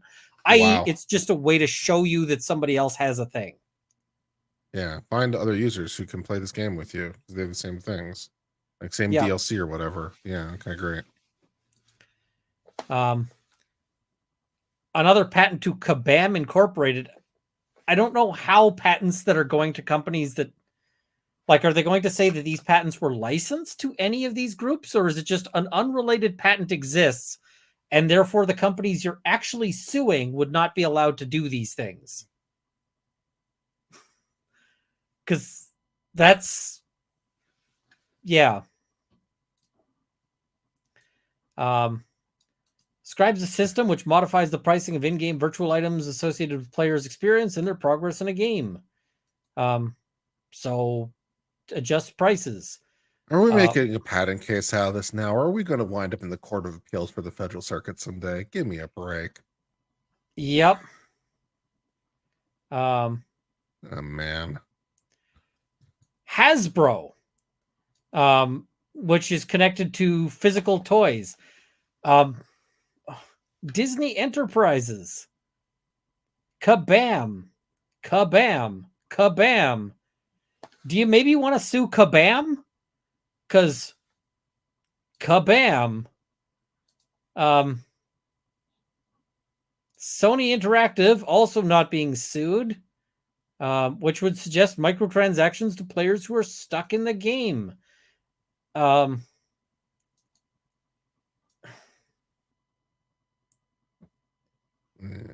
There's a complaint that there was once a time when these would be patent ineligible, but now they are. So they attract whales to defendants' games. They're correct. The patent law has changed. That's okay. Great. That's very helpful. Thanks. So now, is she saying that her kid was a whale? Because if so, that's on Mama given the credit card. Because I'm going to tell you, I was never a whale on like the Magic Realm. I was not able to spend a lot of money because I was buying these like off my allowance. And because my allowance was not tremendous, I was certainly not a whale. I was like a tiny little fish. So specific features in their games to keep their keep players engaged. Again, this just sounds like fun. Including the use of algorithms. I mean, a video game is entirely made of algorithms, basically. Feedback loops, continuously adding new game content. Oh my God, those villains. How dare they add new game content? My YouTube channel keeps viewers by continuously adding new video game or new video content. They just cited the entire body of patents assigned to Activision. That seems okay. That's a citation that they just did. Every patent that Activision Publishing has. Why don't I just see all the patents? Just give me all the patents. Let's go back to the first one for gunpowder. Yep. So it was signed by George Washington, don't you know? Okay. So feedback loops are systems where the game reacts to how well the player is doing in order to make the games more rewarding or for tough. Not the original gunpowder, just a kind of gunpowder. I was going to say, please tell me we're not going to roll past the fact that Kurt just said the original patent was for gunpowder. Like we're just gonna fly past that? Seriously? It was. Wow, really? I didn't know this. Yeah, it was a variant of gunpowder. Yeah. You learn something every day. There we go. Yeah. Now that's in my brain, and it's not going to be gone forever. The X1 patent, because they restarted the numbering system after the patent office burned down. So there's like 10,000 patents before one. So that's X1, old school. That's so cool. And nobody knows what the ones that burned down were? Well, they know some of them. They don't know all of them. And so they think they know how many were issued, and so there's some gaps in the numbering, but they know what number one was. So it's yeah. Anyways. And happy birthday, Dusty. I also like if the patent office, like back when everything was stored in one place, had burned down, you better believe I would have been there and been like, oh, by the way, you remember I have the patent on like the idea of attaching a horse to a wagon, right? Yeah, well. Here, I got a copy of it. You can just put it in your this was filed as like patent number 872. Please put it in your system. So yeah. I also like the fact that this period in time that the original patent office was comprised of the president, the secretary of war, and the secretary of state.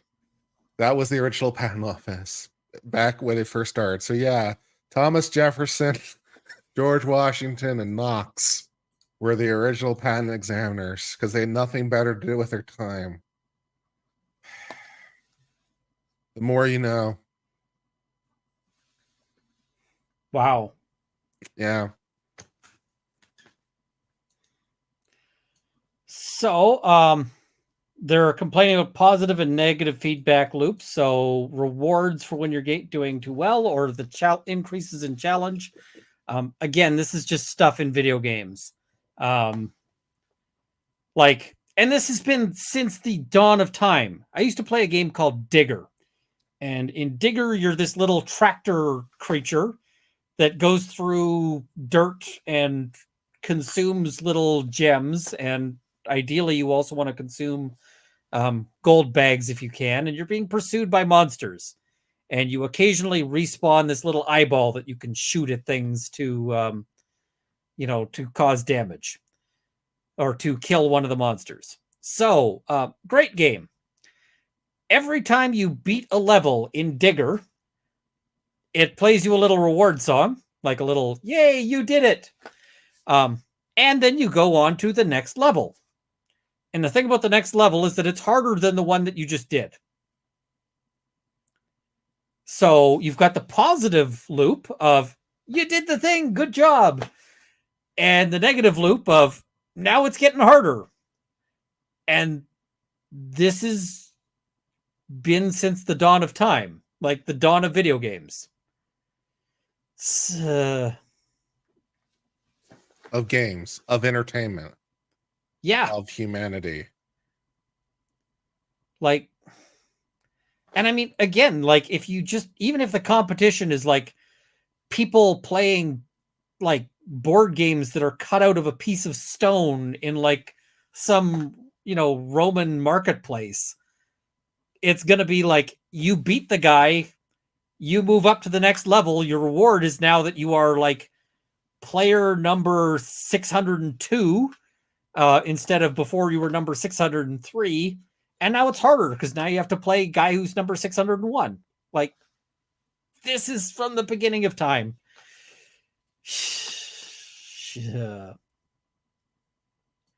Providing daily rewards or time-released rewards to keep players consistently coming back. Oh, no. Another tactic gaming companies use to addict players is to add more game content over time, thereby keeping users playing over a longer period of time. They're giving us more stuff? Wow. I mean, it's like when J.K. Rowling wrote a sequel to the first Harry Potter book and thereby added more game content. Or more I have content? 2,500 videos on my channel, and I keep producing more content because I want you to keep coming back. You villain. You absolute villain. Like, I'm even changing format for the first time ever on my channel. I'm experimenting with scripted content on the premise that maybe you guys will like that. So I'm still experimenting and innovating. Wow, 5 years into YouTube, I'm still trying new things. yeah, it what is it? So they've got, now this is where I think that they're getting into better claims. Dark patterns and drip pricing. So pre-check boxes, hard to find and read disclosures, and confusing cancellation policies. Dark patterns Cool. like sounds like someone wearing a robe somewhere and about to summon something on a pentagram or some shit. It does. It sounds a little overly, little overly evil there. But so basically, they're just designed to trick people. Now, are they actually going to? Because they're telling us what dark patterns are. Are they actually going to say that the? I'm just looking here, trying to find, because this is all just definition of dark patterns. And drip pricing, where they keep, pricing things as they go. Okay, each defendant uses or has used at relevant times dark patterns in the design, development, manufacture, advertising, marketing, promotion, Sure. supply, and sale of their respective gaming products. Did you want to name a single specific in this 146-page document? Like, I don't know. I don't know if it's good legal strategy, but my response to this is be like, we admit everything. Therefore, what? Therefore, what? I mean, it seems to me that they should actually name a dark pattern, like identify something. Yes, it is true. It is true. You have caught us. We do, in fact, try to make our products better so that people will like them. And we do, in fact, continue to provide them more products and more stuff so they'll continue to like that. And we experiment with new stuff all the time. So people, so that we can continue to innovate in the world of entertainment. So they will choose us and not other things. You have caught us, sir. You have caught on to our plan. The statement of defense just says, we admit that the video games we make are awesome. The video games we make kick ass. And people love to play them. People love to play them. And yeah, Greginator, they bring up dark patterns, but all they say is dark patterns exist and they did them, but not how or why or when. Like, or why I care. Yeah, or how it actually gets you to a claim.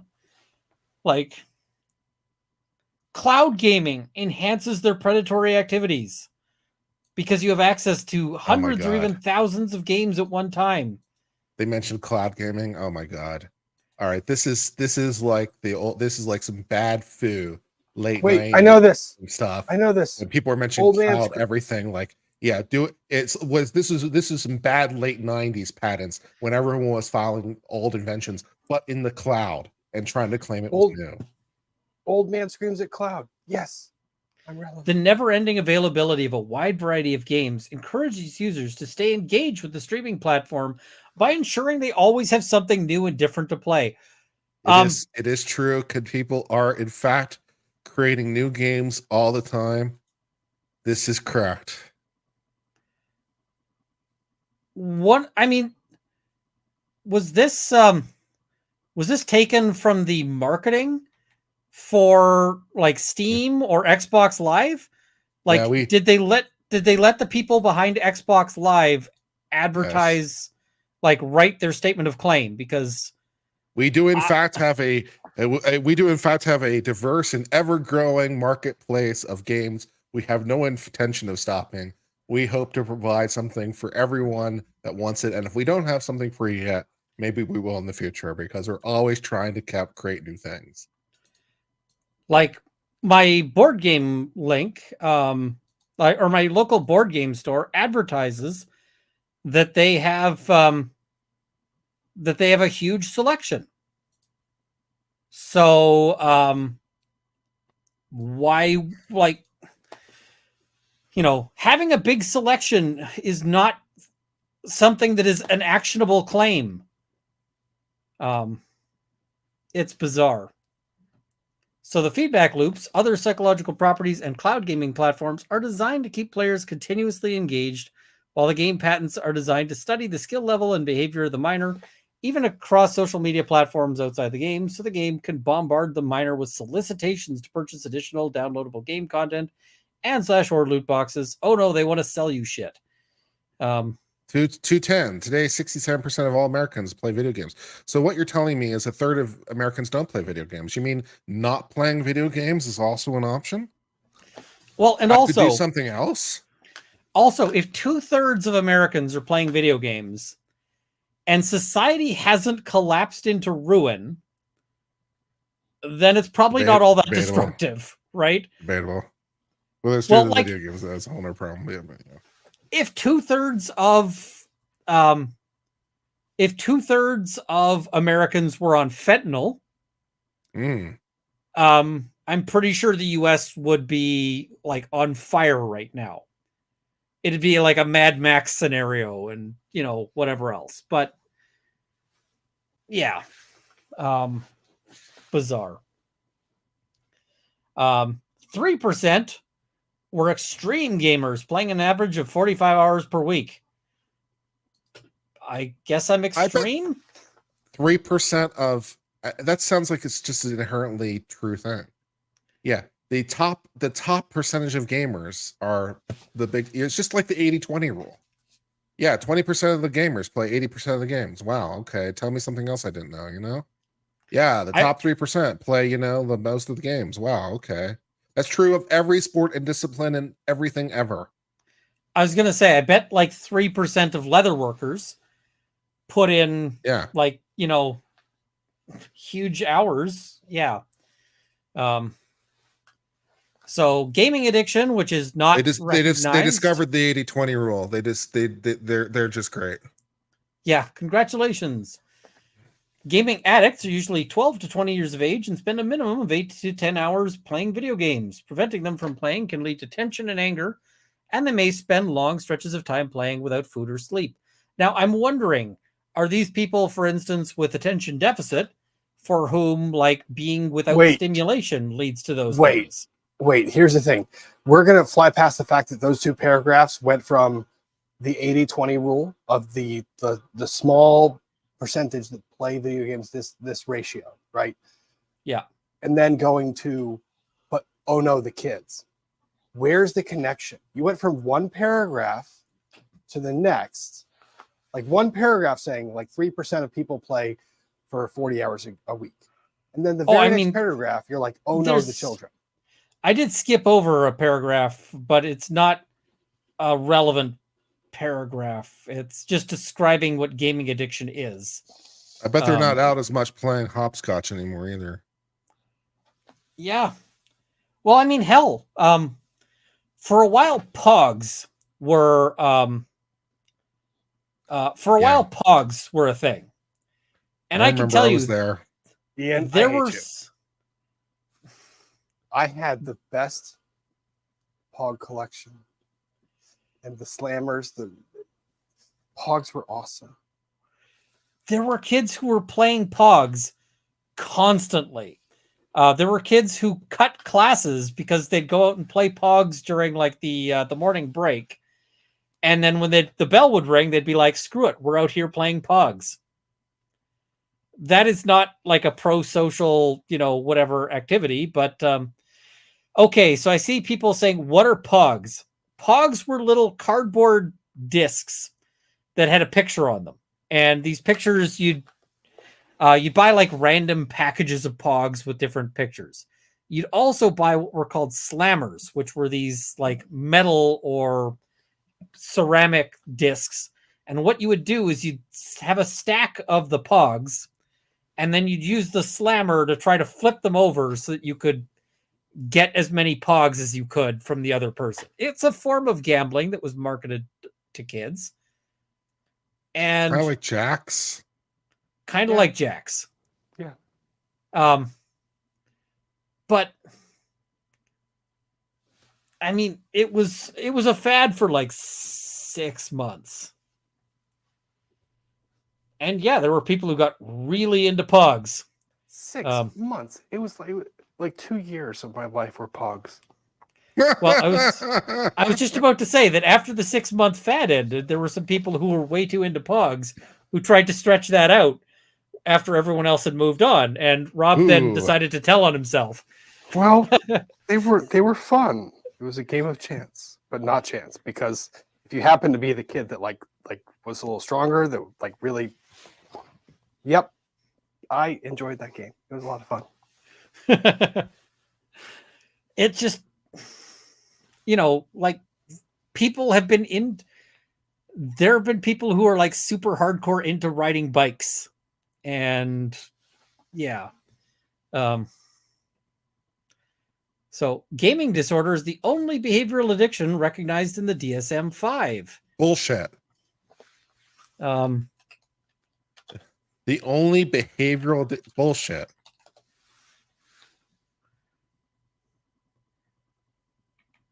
So apparently it is. Okay. Well, apparently it's in there at least. I don't know if it's the only one.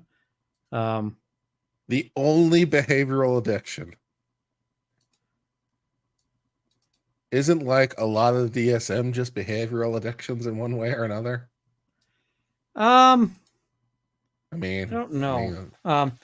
However, the DSM-5 does not classify it as a formal diagnosis, i.e. you... So it's not recognized? It's not like, it's not something you can diagnose somebody with. It's,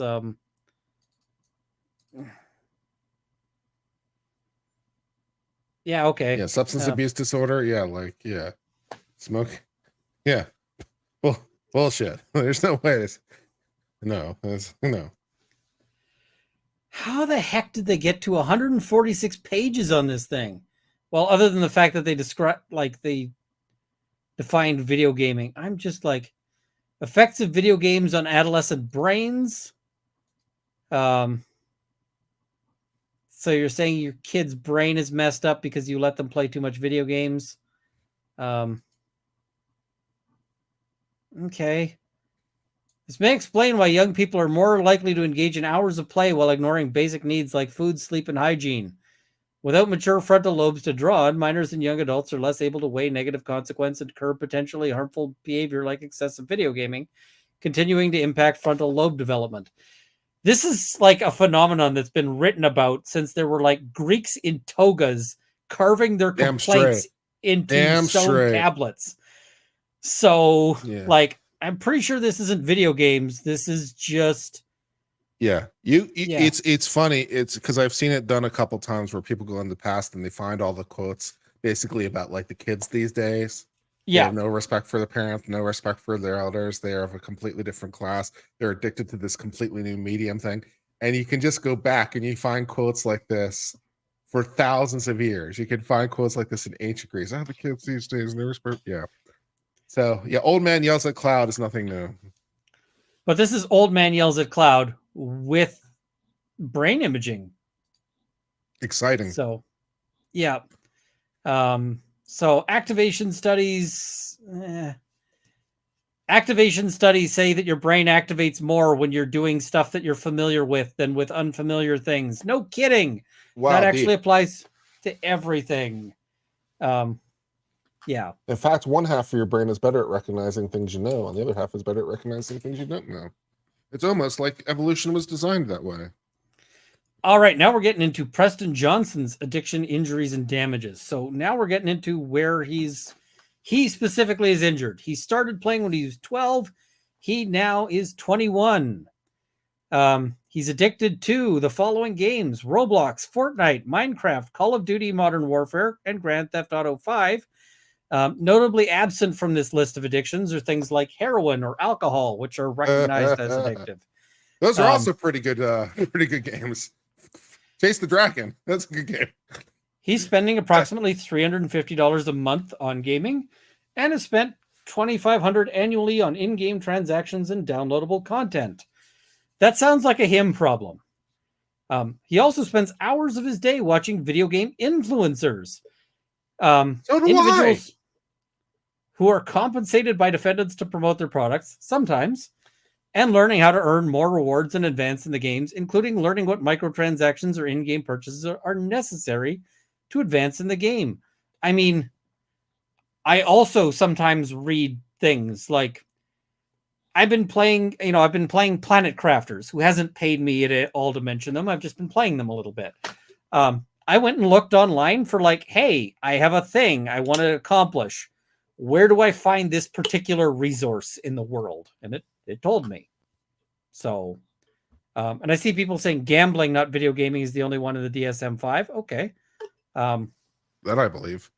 Well, I believe gambling's in there. I still don't think it's the only behavioral disorder. I guess it depends how you define behavioral. But major depressive Whatever, it's not disorder and worth it. anxiety.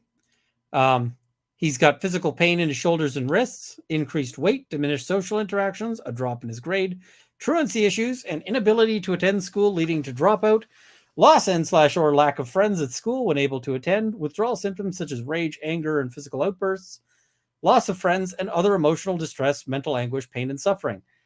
Maybe Have go you to the gym, considered lift some weights, maybe? That'd be good.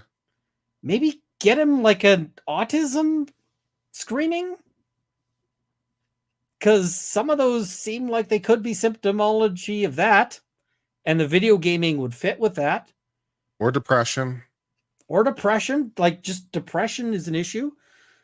There's also just the Yep. possibility that you raised a loser and that he's depressed because you raised a loser, and like now you want money for having raised a loser. Like in the old days, that would just bring you shunning and shame.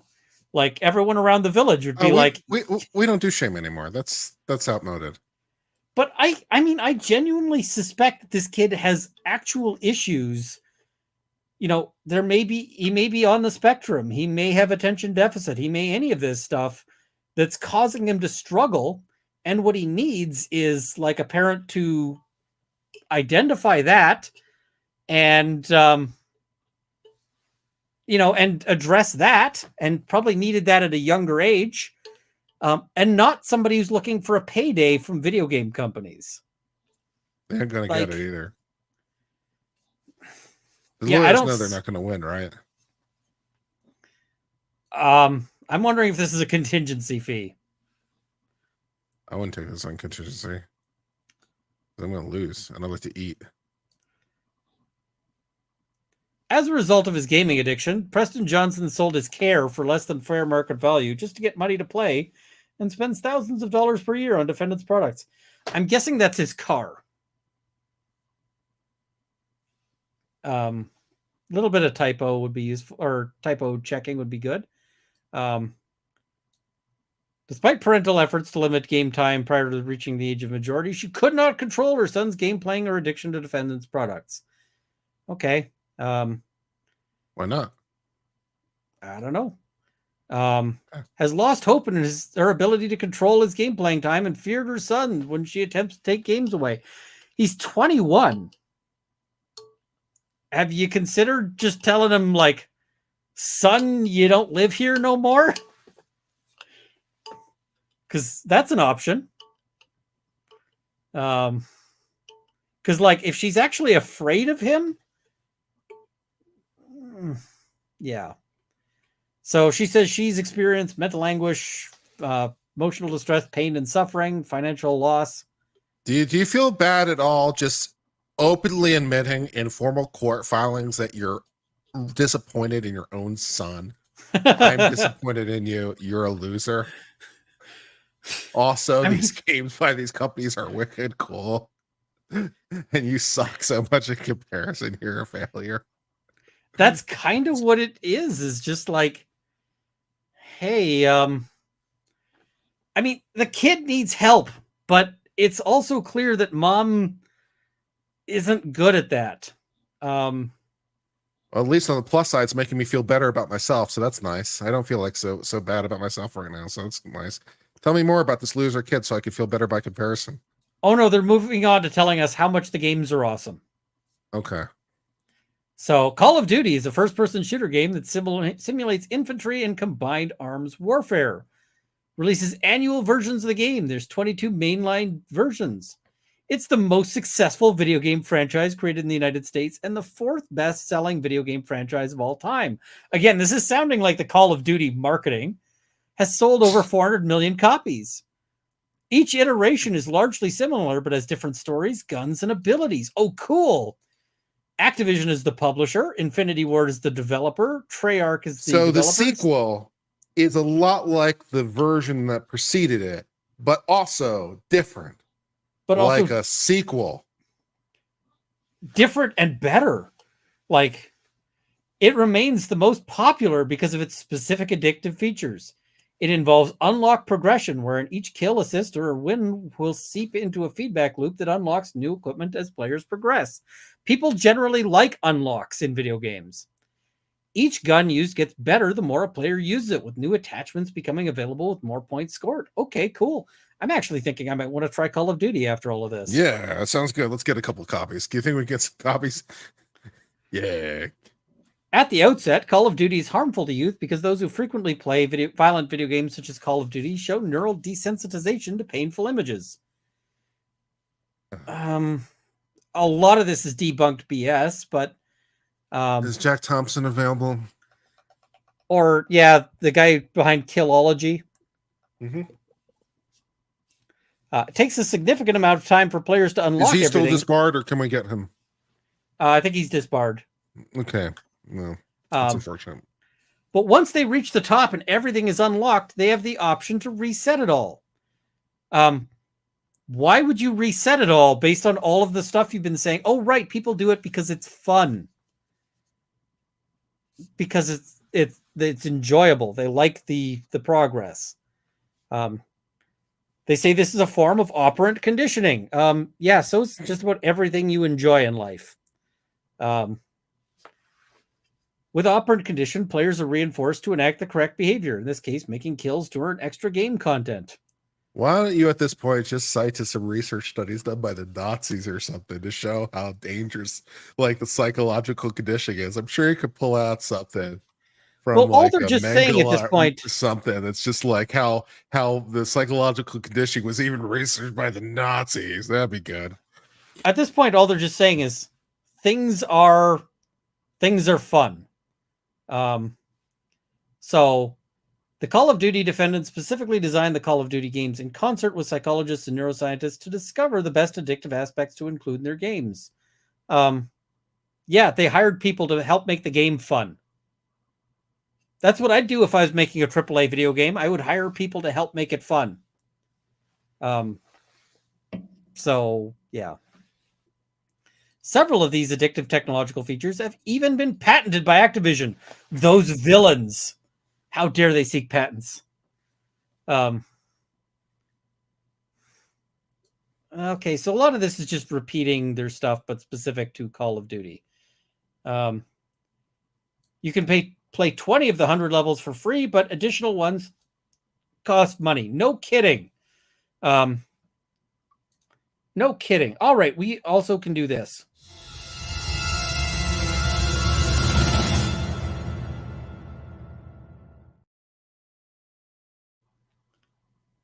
This lawsuit's fucking bullshit.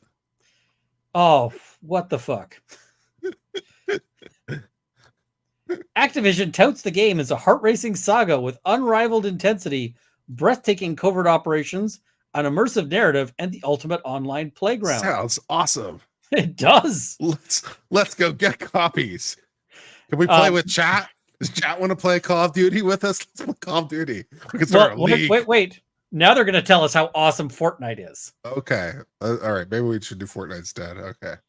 So Fortnite, developed and published by Epic Games, has 3 versions.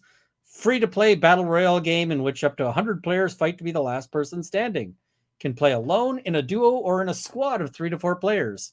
When they land in the game, they must scavenge for weapons, items, resources, and vehicles while trying to stay alive and attack and eliminate other players. Fortnite Save the World is a cooperative hybrid tower defense shooter and survival game in which you fight off zombie-like creatures and defend objects with traps and fortifications that they can build. That sounds cool. Fortnite Creative is a sandbox mode in which you can create all sorts of stuff and create battle arenas, race courses, platforming challenges, and more. Battle Royale and Save the World are rated T for teen. I recommended for individuals aged 13 and above. However, this does not mean younger children are not playing the game. Yeah, they don't actually have a way to look at you while you're playing and determine your age. They rely on this other system for that. What's that system called whereby content is moderated for when it's appropriate for the child? Yes, parenting. That's what they rely on. So Fortnite is also available for free on other platforms. Okay. Monetized through the use of V-Bucks, in-game currency that can be purchased with real-world funds or earned through completing missions and other achievements in Save the World. So who buys those V-Bucks? Oh, that'd be the parent who's not acting as the moderator in this case. 239 million monthly players and a peak of 15 million players in a day. Generated over 9 billion in revenue through microtransactions and in-game purchases. Generated 5.8 billion in revenue. How much of that was profit? Because all that new content, Yeah. all that new content isn't free to make. Several studies The have service concluded itself takes money to run, and this is a place where I think they're just absolutely ballsy. Several studies have concluded that Fortnite is more addictive than heroin and other illegal drugs. Lack of citation. We're not going to tell you what those studies are. But yeah. Well, I mean, heroin is so passe, so Fortnite is hog. Yeah, I mean, the streets now are littered with the corpses of Fortnite overdoses. Last time I was in San Francisco, all I saw lying on the streets were discarded cartons of Fortnite games. People just rip open the packaging, throw them everywhere. This is like the, I think it was a Chris Rock skit where like this guy's going to like Narcotics Anonymous, and he's like, "Hey, I'm here," and they're like, "Okay, what's the, what are you here for?" And he's like, "Well, I'm here because I'm addicted to weed." And they're like, "Weed? Are you kidding me?"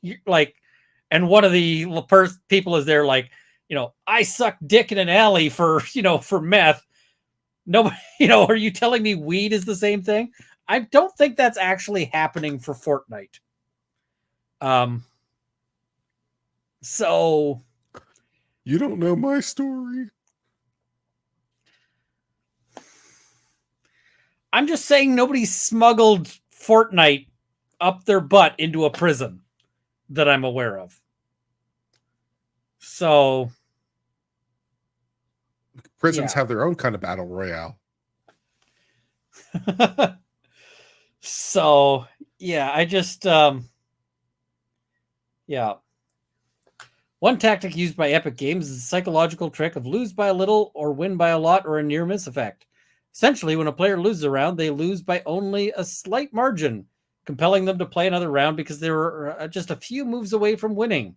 When players lose, they rationalize their defeat and often tell themselves that what stopped them from winning was the smallest mistake. As a result, players want to play another match over and over again. You just described that the Battle Royale has 100 people, which means that one person is going to be eliminated number 100. Another person's going to be 99, and another person's going to be 98. And that's not, I lost by just a little. That's, I lost by a lot. In fact, I'm pretty sure they'll occupy every position between 1 and 100. By definition, you basically have to.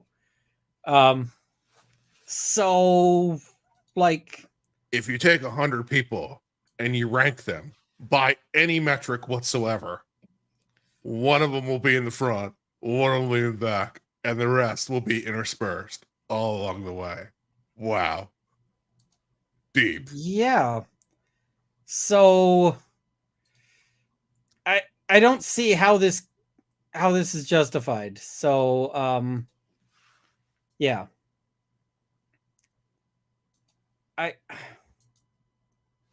This makes Did you know half the people are below average?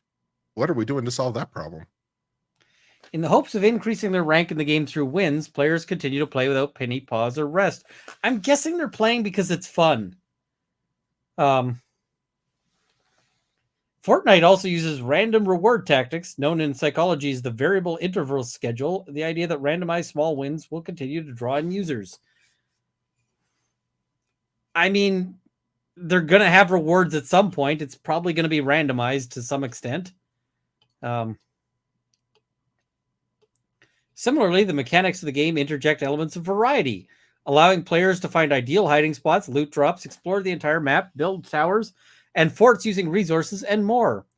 In designing such mechanics, Epic Games ensures that players never once get bored while playing. Oh man, you know my bored while favorite. playing ever. Wow, man, maybe I should play Fortnite. Shit. Well, and also, what are they expecting? Like, I'm just really looking forward to that game that is just super freaking boring. Where like It never gets boring ever. What? Man, like no what wonder does they she play think Fortnite. that the It's kids? great. What does she think the kids want to play? Like, stare at like a generic white wall simulator? Like, Some of those yeah, games can be quite kind of nice, actually. I don't get it. So, yeah. There's nothing to get. It's just a pile of stupid. To keep players even more engaged, Epic Games often rolls out updates that keep players busy with engaging and fresh new features, new maps, live events, and the latest trends. Such updates can also remove minor glitches that might be bothering the players as well. They fix bugs? Oh my god, those villains. How dare they? How dare they fix the bugs? They're always making the product better and better. They're constantly investing time, money, and energy in a never-ending quest to make the product better. This is like being upset that like your local restaurant improves their recipe every, whenever they can. The chef never quits. He's always going back and figuring out how to do it better. He's never happy. He wants to make it better. All right, so how are they going to tell us that Roblox is awesome? So I'll tell you what, I'm getting a pretty good laugh out of this. So they've got my entertainment value go pretty high. Maybe I should sue them for having too entertaining a lawsuit. Yeah, no kidding, right? We just can't stop reading, and therefore, like, Yeah. So Roblox hires psychologists and scientists to work with software engineers to ensure that their game includes the best psychological traits for player retention and addiction. I'm pretty sure that they're not like, how do we make this addicting? They're like, how do we make this fun so people keep playing? Like Roblox players can create games and maps for other users to try and play, making it a challenge in and of its own. So like creative, people are learning to build things in a game. That actually sounds pretty cool. So yeah. What is it? When playing games and completing challenges like this, a user's brain releases dopamine, the neurotransmitter in the brain that enables an individual to feel happiness and pleasure.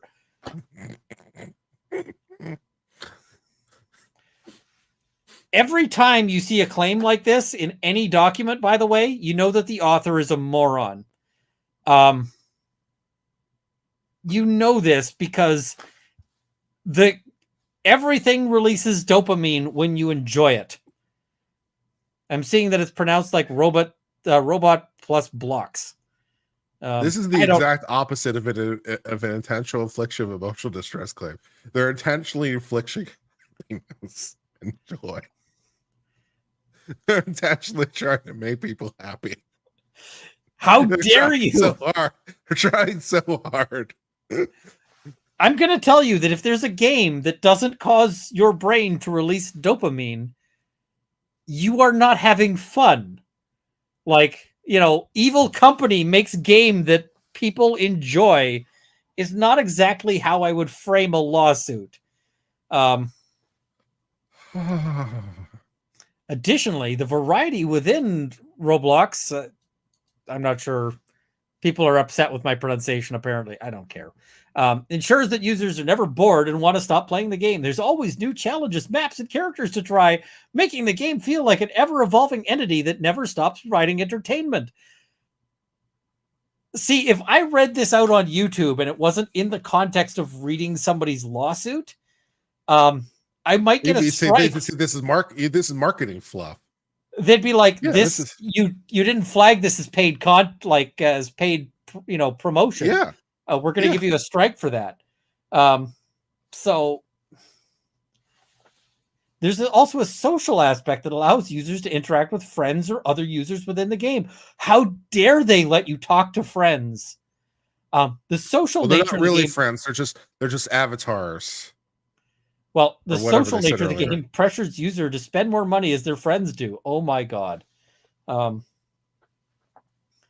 So they're aware that it leads to overspending by children, often without their parents' knowledge. I mean, just don't run let your kid run your card.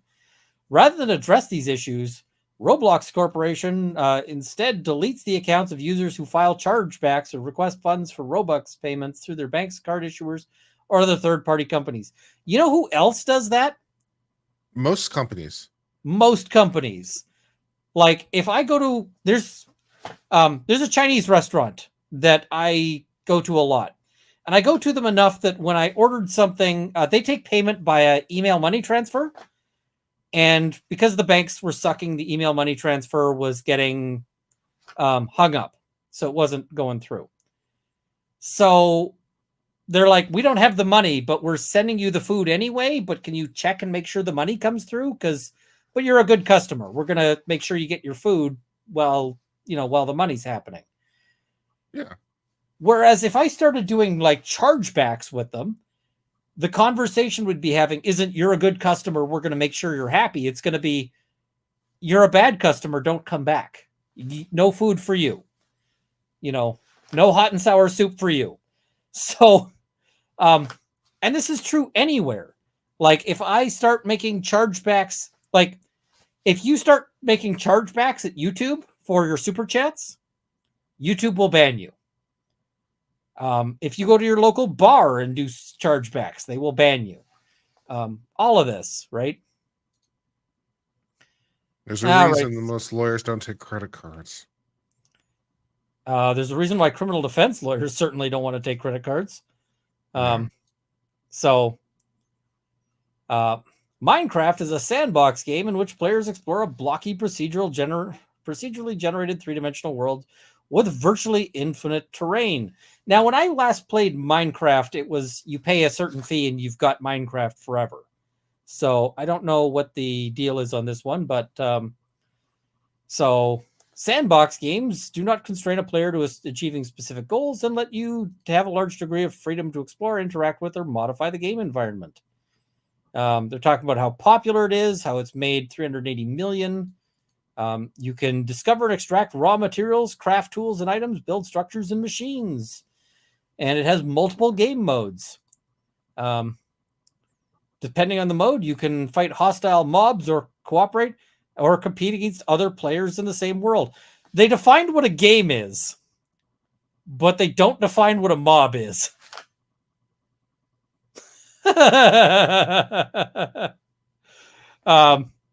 That's hilarious. The game world is virtually infinite and procedurally generated to expand as players explore it. Cool. Accordingly, the game can be different each and every time a player logs into play. It has multiple difficulties. Sounds awesome. When a player uses the given resources to protect their territory and advance in the game, the player feels like they've accomplished something and can easily get addicted to that feeling. Okay.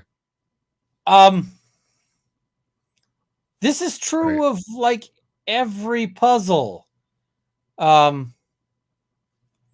Players with ADHD especially can easily become hyper-focused and addicted to building worlds within the game. That's not a fault of the game.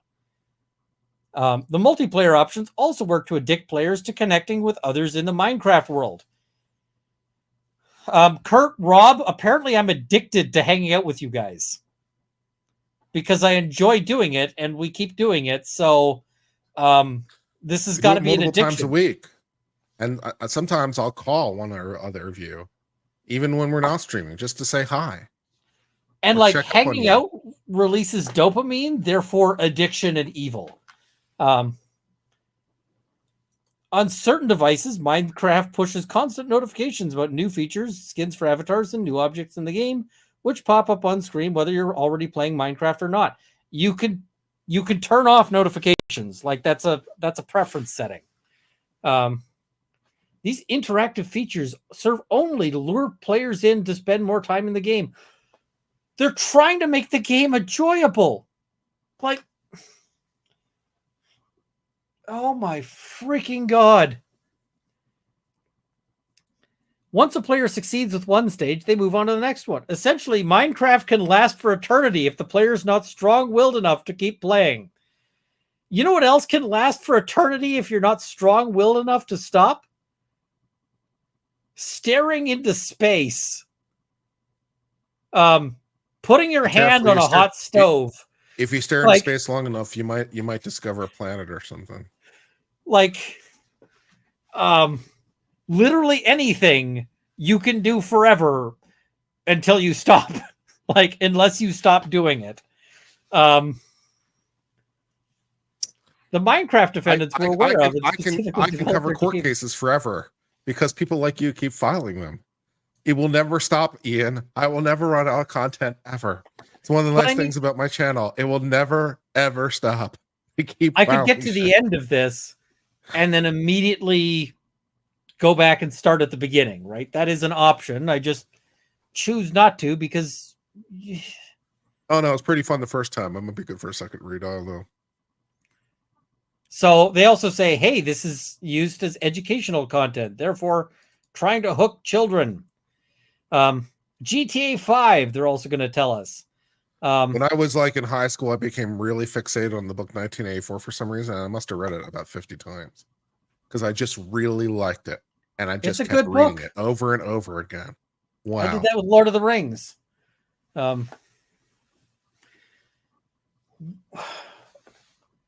I could swear that this lawsuit is actually just like paid promotion.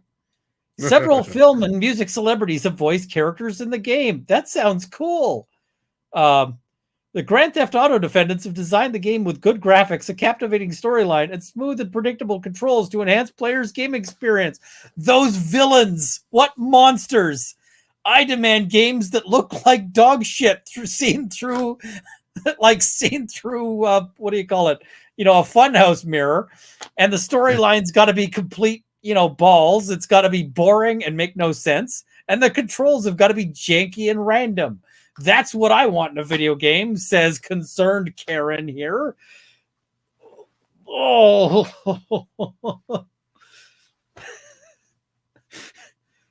Grand Theft Auto also uses includes endless arrays of activities and challenges to continually engage users and ensure they are never bored. From skydiving, playing darts, watching movies, and even arm wrestling, the games have near limitless things for players to do to keep them wrapped for a long time. Wow. Again, was this from GTA's marketing? Additionally, it was good, but it wasn't that good. Grand Theft Auto. Why don't we sue Skyrim? There's a game that we could sue. It's been around forever and released on every sort of thing on ever. GTA didn't wow me, so they're talking about this like it's a much better game than it is. It was fun. It was fun. I enjoyed it, but it's not something I kept coming back to over and over again. So. It gives players a chance to drive their dream car around this fictional world with unmatchable replicas of famous supercars. The quality designs of these cars, combined with speedy performance and crisp controls, encourage players to play longer and/or spend more money in order to obtain the flashy cars, guns, and clothes in the game. People like playing this game because it's fun. Game fun. They're bad. God, I am so tempted. I am so tempted if I was responding to this to just take the absolute piss. Oh, Can I just take the absolute piss as my response? What I want to do is interplead. Is that ethical legal? Is that ethical legal counsel? What I want to do is try to join onto their lawsuit, like as an interpleader, and just be like, I also really enjoyed Grand Theft Auto 5. I want some money, please. And just file their same lawsuit, but honest. I really liked playing Minecraft. I sunk however many hours into it. I enjoyed every minute I spent playing it. Therefore, and they made a whole pile of money, so now I want some money. Can I have money because they made an awesome game?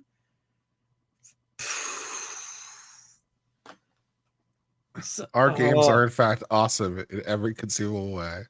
Yeah, They are the admitted, game is greatest. awesome. Our team, we do in fact spend lots of money and energy, time, and effort making our games as great as possible and making sure our customers are happy. So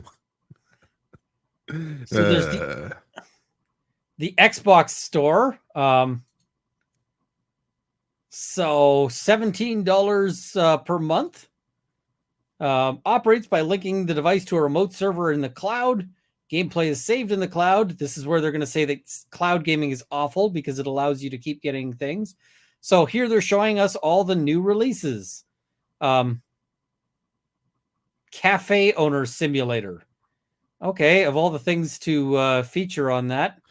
Thief Simulator, Thiefing Cafe, Tank Simulator, Tank Mechanic Simulator. I tried Thief Simulator. It's meh. It wasn't even worth doing a video mocking of all of this. Ease of access, quest challenges, and constantly evolving game library draws players in and keeps them coming back. Holy, those mustache twirling bastards have created something that is a good product. How dare they? How dare they? Miners access to defendants' products.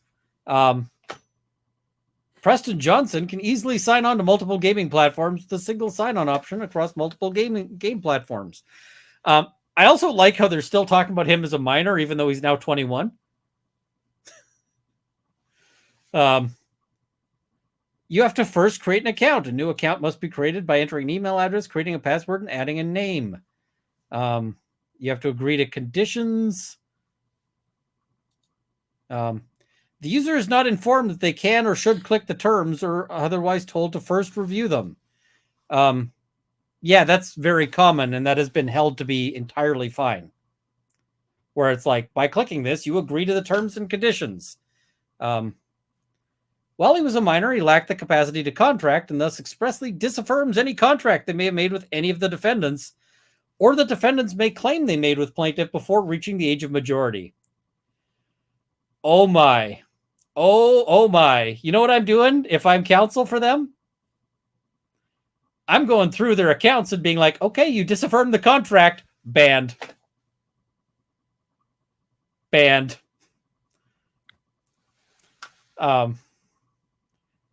His continued use of the products was thereafter compulsive and due to addiction, and in no way was an affirmation of any contract. Good luck getting a court to agree to that. It's a contract of adhesion that has no variation or negotiable terms prior to signing between the parties. Yeah, fair. So, contra preferendum. Accordingly, any terms to which plaintiffs agreed prior to utilizing each defendant's products or while using such product are void and unenforceable. What? What? Does this make any sense? What in the meth smoking hell is this? Nothing in this has made sense for quite some time. So, guys, for the chat, a contract of adhesion is most of the contracts you deal with in life. I would say that contracts of adhesion vastly exceed other contracts in your daily life. When I get a cell phone contract, I am presented with a list of terms. They will not negotiate those terms. It's either a take it or leave it. That's basically what contracts of adhesion are. That's all contract of adhesion is take it or leave it. Yeah. Right? You sign the contract or you don't. Right? As opposed to you sit down and negotiate the contract, like equals. When I bought my house, it was not a contract of adhesion. Every consumer contract is a contract of adhesion. Yeah, contracts of adhesion are basically everything. So now they're saying that any terms to which they agreed are void and unenforceable, which would basically be, this is basically saying the economy is not enforceable. No court is going to sign on to this notion. No. This is like crazy lunatic insanity to put this in.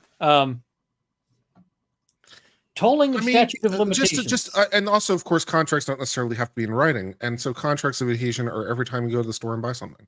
If you go to a fast food store and you buy something off the menu, it's a contract of adhesion. Yeah. You order the burger, you pay the price. That's a contract of adhesion. You know, yeah. It's like I cannot, as part of my contract for buying a McDonald's burger, include that it's going to be delivered to me by a person wearing a top hat. I could ask, they might choose to, but it's not part of the contract, right? yeah. Like there just isn't any. I can't like negotiate that instead of paying $5 for the burger, I'm going to pay $4. Like that's not offered at McDonald's. Now here's an issue that is a fun one: tolling of the statute of limitations. So statute of limitations. This better be good. Statute of limitations is that you have a limited time to file claims typically. So like, let's say Kurt drives to my house and breaks my leg with a sledgehammer. I can sue Kurt within 2 years here in Alberta. If I wait 2 years and a day to file that suit, Kurt can just be like, suit's too old. It's gone. Now, there's different limitation periods that might apply, but sometimes a limitation period might be tolled for various reasons. So, for example, let's say I sell Kurt a timeshare, and Kurt is eligible to use I have an island, and Kurt is entitled to use it once every 5 years. And so Kurt's like, okay, it's year 1, I don't get to use it. Year 2, I don't get to use it. 3, I don't get to use it. 4, I don't get to use it. Hey, this is my year. And so Kurt flies out to this island, and then he discovers that I've defrauded him. He actually has no right to use that island. It's not my private island at all. He's just paid me a bunch of money for nothing. He's been defrauded, but he couldn't have discovered this until now. So that it tolls the statute of limitations until the time when he can discover it. Once Kurt discovers that he's been defrauded, then he's got 2 years. And that's just so that you can't get away things by being sneaky, right? And being surreptitious. Another sort of classic example. Let's say I'm doing surgery on Kurt. And let's assume I was qualified to do surgery on Kurt, because otherwise this hypothetical gets real bad real fast. Let's say I'm a surgeon. And while Kurt's, we've got Kurt open and I forget something in Kurt, like either a sponge or like a cigarette butt or whatever it is. And Kurt doesn't discover this until later. Later on, he's got stomach pain. He's like, hey, what's going on? He goes to another doctor, maybe a competent doctor, and says like, hey, can you check this out? And they're like, actually, it turns out you've had a cigarette butt in you for the past several years. And he's like, oh, crap. Now he's discovered this. Statute of limitations would be told until he discovers this and be like, and then he has the 2 years to sue. Because how can he sue when he doesn't know that he's, that I forgot a cigarette butt in there? And that would be really weird because I don't even smoke. So, But I'm also not a surgeon, but most concerning hypothetical. I don't know. Let's say that Kurt goes to John Hopkins All Children's Hospital. No. Now, this is funny. Through the exercise of reasonable diligence, plaintiffs could not have discovered that defendants' products caused their injuries because at the time of their injuries, the cause was unknown to plaintiffs. You didn't know the games were fun then? Yeah, and you didn't notice that your kid was playing a whole lot of video games? Maybe up until just recently, they thought their parenting was at fault, and then they discovered that Activision has all this money. I mean, that they discovered that plaintiffs did not suspect and had no reason to suspect defendants' products caused their injuries until within the last year. Due to the highly technical nature of defendants' products, plaintiffs were unable to independently discover that defendants' products caused their injuries until within the last year. You didn't know games were fun until last year? Because your claims are basically video games are fun. How did you not discover this? And also, they failed to disclose the designs. I'm pretty sure they're open about most of the things. And all of that is exactly pretty, secret. yeah. Defendant's fraudulent concealment has told the running of any statute of limitation. What's the fraudulent concealment? Like they say Dude, they had exclusive. I want to sanction this lawsuit. I want to sanction this just for wasting my time. I mean, if I'm the judge, I'm reading this going, this is 146 pages of bullshit, and I'm putting like a price of $500 on each page. There should absolutely be a law against the filing this long too. I'm surprised, like, because you could have said all this in 20 pages. They really could have. Somebody's asking, is this thing real? It is real. How did I find it? There's a guy on Twitter. It's got a blue stack, it's got a blue stamp on the top. It's real. That's fine. There's a guy on Twitter who I follow who Rob Friend, or I'm not sure how it's pronounced. Ooh, that looks nice. He that is design, Rob. Give me a second. We're gonna. Yeah, I like nice. That. I like the bulb at the bottom there. That's a nice looking thing. So,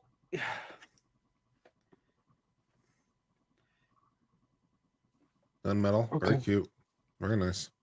If I am the defendant lawyers, I'm like, we admit our games are awesome. Do you need me to QVC this thing again? We admit our games are awesome, and also we want some FU money for having to deal with this BS. Yeah. Knowingly, affirmatively, and actively concealed from plaintiffs the risks associated with the defects of their products, and that these products can cause their injuries. I'm pretty sure that, like, Activision told you their games were fun, probably in their marketing material. Like, can't put it down is actually kind of common marketing speak.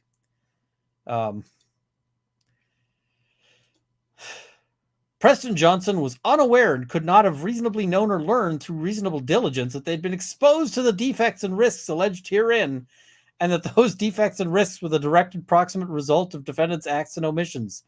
Did you not notice, like, that your kid was messed up? Like, you just discovered this all of a sudden? Ian, I need you to start drafting a lawsuit against Laguna Tools. I need the lawsuit against Laguna Tools for making pen making addicting. Can we do that? They have money, I think. I'm being completely sarcastic. I love their tools. I would never sue them for the joy that they give me. But what you should do is you should sue them for specific performance of I need a new lathe. I need a new lathe. I need like 5. Can I have 5 of them? Your product is defective. It was too fun. I need more of them. It was too fun. I need more lathes, please. More lathes, more lathes, more pens. If you get 5 lathes, you need to send me one. That's fair. That's fair. So strict liability for design defect. Bullshit. I just don't see how this strict liability claim. That's a funny stretch. Wow. Yeah. The product is defective because it's fun and enjoyable and people like it, which is exactly what it's designed to be. So how's the product effective? The product is in fact doing exactly what it's supposed to do. So it's working properly. I like how they specifically include in their claims against Fortnite bright and vibrate colors, not vibrant, but vibrate, and continual gameplay variety. Roblox has constant variety, social aspects, and numerous characters, skins, and other content available for purchase. I mean, like endless activities, exciting in-game content for players to earn, and daily objectives. Can we use this on our marketing? Can we say this on our marketing? Jesus. Apply this to a car, like, right? So a company creates a car, and it's like heated seats. My word, that encourages more driving. They're going to become addicted to driving. There's an onboard navigation system with satellite radio, and but what if that onboard navigation system happens to give you bad directions? Oh, you crash into a river. You cannot. Thou shalt not merge the lawsuits. Thou shalt not merge the lawsuits. I saw another article about people keep driving the wrong way down a one-way street because Google Maps is wrong. Of course you do, because every single person that has ever seen you and I yell on that stream has sent me and you the same articles. I have seen all of them. The other fun one is, so in the middle of Edmonton, there is a cemetery. And it's a cemetery that sort of predates the city, so the city's sort of grown around it. Now, that cemetery has a roadway within the cemetery for like cemetery business, but it's also surrounded by fencing. I've got a funny story about this. Go on. Apple Maps, when it was introduced, would always say, you should turn here and go through the cemetery. But it would only do this from the side where there's a fence. So it would tell you to like drive through the dead people to cut through. And it was like, no, Apple Maps, I'm not going to do that. I actually posted on Facebook way back when, because Apple Maps was so good at providing directions that like assumed you could go through a building or whatever. I was like, Apple Maps is the navigation system of choice if you happen to be driving an indestructible flying tank. Yeah, so I'm about to give you a very personal yet competing narrative to my own argument on the Google Maps theory. So my brother got married June 24th of 2012. 12. I think 12. But several of the bridesmaids were in a cab, rather an Uber, and they were trying to make it to the bus where the bus was taking them all to the cathedral downtown in DC for the wedding. This is the bridal party. And the Uber decides that Columbia Country Club, which is where they had to drop them off to catch the bus, well, there was a road that the Uber showed as being a road. It was not a road. It was the golf cart path back to the country club. And I get a phone call, I shit you not, from these three young ladies who are in the back of an Uber on a golf cart path, driving back towards the country club with golfers waving and screaming at them that they are going the wrong way. I know that I just kind of, that's a contrary point to my own argument. I get it, but it's a funny story. So youth and young adults are among the ordinary consumers. And of course, they said that like only 3 or 4% play any like this guy's got to be at the like top end of like not doing anything else down his life. Has an inherent risk of abuse, addiction, and compulsive youth, which can lead to a cascade of harms. I would yeet this lawsuit into the sun and then like send a load of manure after it just to make sure it doesn't come out. So they could have used cost-effective, reasonably feasible alternative designs, including software design changes and changes to the addictive features, including but not limited to choosing not to use addictive patents identified here in the game design. You haven't actually said that any of these patents were in use in any of those games. No. So that's a problem with your claim. Redesigning gaming software to limit rather than promote addictive engagement. You just said that being fun was the problem. Implementing robust age verification. They do. The age verification is called you have a parent. I mean, it hinges on the parent doing a parent, but implementing effective parental controls. They do. It's called take away the credit card, parent. Implementing effective parental notifications. Like, do you want them to like drive to your house and like hand deliver a letter? What's the deal? Warning of health effects of use and extended use upon sign up and login. Literally nothing will do this in life. I mean, very little. And even if they did, it would be, white text on the bottom that everyone would ignore anyway. Well, so like, my hot sauces don't say like, please don't like put this in your eyeballs, but you kind of know. Similarly, if you get a job working at like as an accountant. They don't go like, by the way, you need to know that sitting for long periods of time in your at your desk is associated with a host of health problems. Ian, how many labels have you run for your hot sauce? Because may I suggest an edit? Do not put in eyes. Do not put in eyeballs. That might actually have been on one of my labels. Okay, I think it might be. I think it probably was. Do not use his shaving cream because that's been demonstrated apparently. So this label set his label specifies caution: use of this product as a weapon of war may constitute a war crime. Oh, yep, that's a disclosure. So I mean, I kind of figure, implementing default protective limits to the length and frequency of gaming sessions. Why is that their job? This is like suing the company like Butterball because their turkeys are too big for a person to eat in one sitting. Well, you sue Butterball for different reasons because their turkeys are. Well, we're not going to go down. Different stream. I mean, This it's is like turkey. suing It's Butterball supposed to because taste. their turkeys are delicious and juicy. No, and always Butterball. bigger. All turkey is gross. Always Butterball. Turkey is a trash tier bird. Larger than what turkeys naturally grow to. That should be an indication of a problem. But like I said, different stream. Turkeys. We're not fans of Butterball over here. No, turkey is a trash tier bird. All turkeys. They have a hotline. They have a hotline staffed by experts that you can call for turkey help. Is it like any turkey help or just with how to cook a Butterball turkey?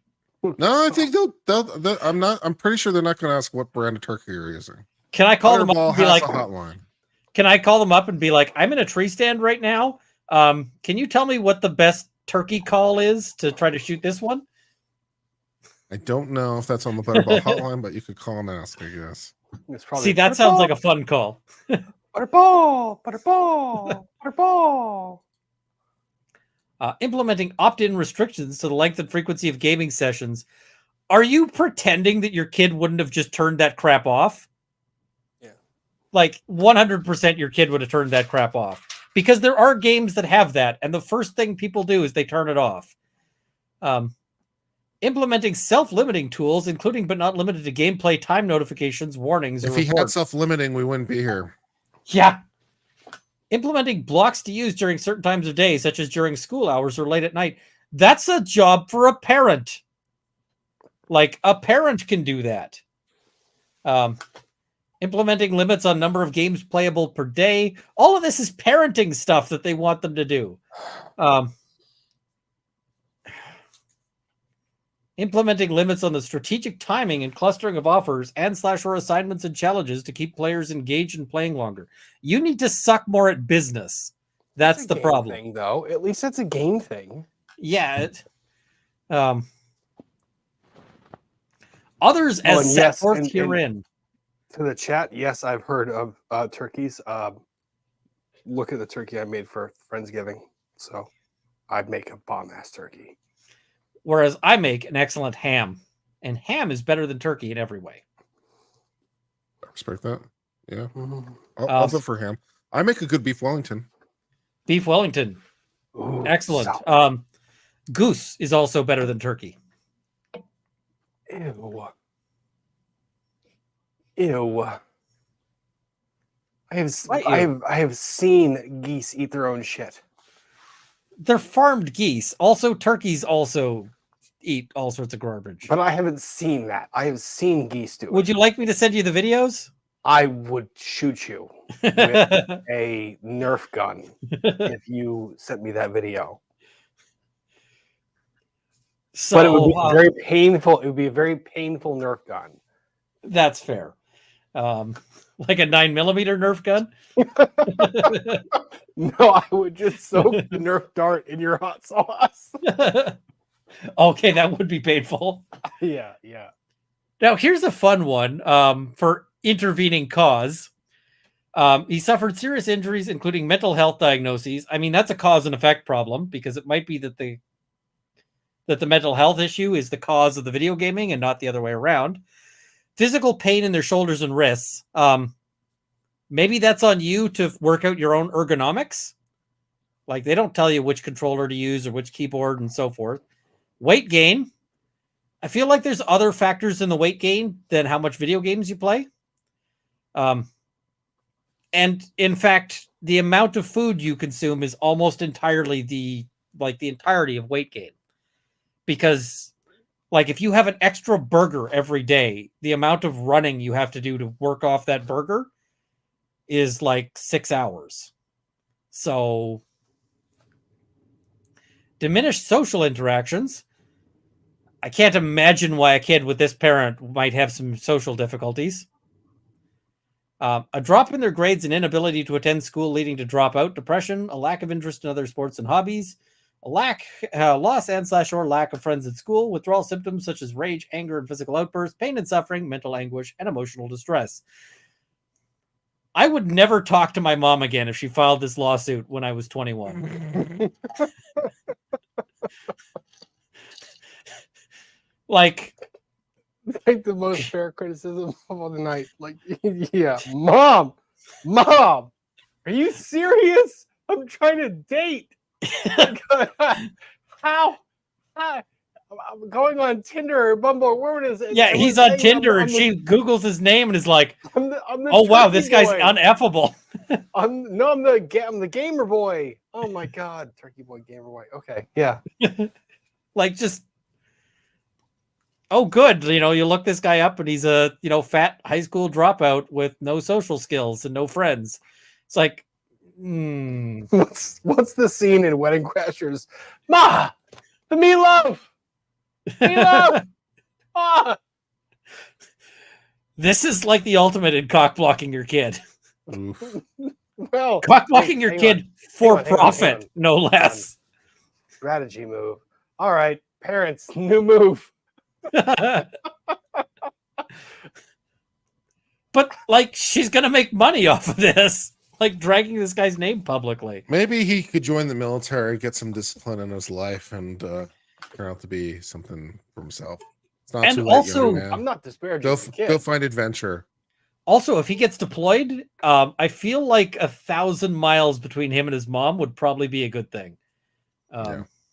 So, can I recommend the Coast Guard or the Air Force? That'd be good. Air Force is, like, what's the old line about like, the Navy invents like rations that are able to stand seawater. Oh, the Army invents rations that can survive being like left in a backpack and whatever else. And walking down a line. The Air Force invents rations that that can be cooked with with only a chef and a sous chef. The thing is, when you said the Navy invents rations, there are several Army people who will come up with very, very, very colorful endings to that.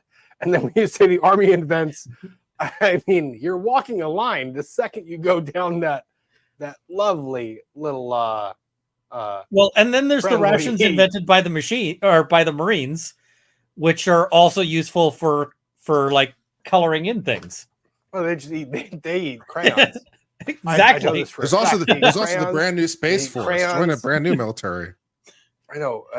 Marines eat crayons, dirt, sticks, fear, and sadness. They eat all of those things. But here's the other thing.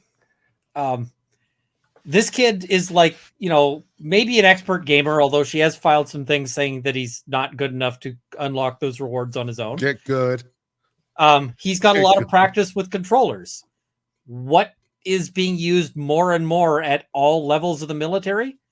Controllers. Yeah. Like drones are piloted with controllers. A bunch of missiles are also piloted the Titan with controllers. submarine. Yeah. Be like, I am good with these things might actually be helpful. So I mean, this kid's got pot, like, so long as he can. This is the most clever trolling remark I have seen in a long time. French Marines eat colored pencils instead of crayons. French Marines. That was very, very bright. That was very bright. Wow, this is so failure to warn. So this is going to be all the same thing, but they're going to say you needed to tell us our games were addictive. Yeah. Yeah, you had to tell us that your games were addictive. We wouldn't have played them if we knew that they were, fun. Negligence in design. Oh God, are you kidding me? Negligence? You're going to go common negligence. They are going common negligence. Well, that's going to fail as a matter of law. That's going to fail as a matter of common sense. What else have they got in here? Negligence by failure to warn. Okay, so that's going to be a duplicate, basically, of the previous. Negligence by failure to instruct. More specific, got it. So basically the same thing, but saying they should have told us more specifically. Negligence again. Common negligence, not negligence in manufacture, but just negligence. Yep, just straight up common negligence. Because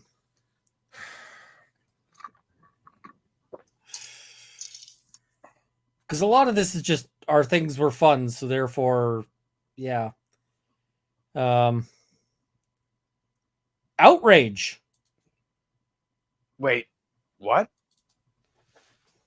I don't know this count. What? wait. Proceed. I do not know this claim of law. I don't know it either. So I'm now wondering intrigued. if this is specific to the jurisdiction or whatever. I don't care. I am now intrigued. Intentionally designed its receptive products to addict minors and young adults who are particularly unable to appreciate the risks. Again, because the game was fun. They say the game is fun and addictive. And intentionally intentionally designed. this one. Its respective products to take advantage of the chemical reward system of users' brains, especially young users, to create addictive engagement, compulsive use, and additional mental and physical harm. I'm pretty sure they didn't. I'm pretty sure they didn't intentionally design it to cause harm. Wow, prove that. Wow, that's. I mean, the thing about there being psychologists to ensure people keep playing is true, but that's just what we call making a fun and enjoyable game. I mean, maybe. There we go. Nope. Oh, wait, you scroll too much. Defendants intended for their products to be psychologically and neurologically addictive when used in their intended manner by their intended audience, and intended for minors like Preston Johnson to use each defendant's respective product, and intended for users like Preston Johnson to become addicted to the product, or should have known that users, particularly minors, would become addicted and experience emotional distress as a result of defendant's conduct and immoral tactics. So there's IIED. Now get me to outrage. Intentionally did not warn users of the dangers. I'm still waiting for a legal cause of action. I know. Each defendant's conduct in designing and developing its products to purposefully addict and harm users. Oh, this is IIED. And neurodivergent individuals was extreme and outrageous, is beyond all possible bounds of decency, and utterly intolerable in a civilized this is community. IIED. Yeah. I don't see how they're going to sustain an intentional infliction of emotional distress on video gaming. Wow.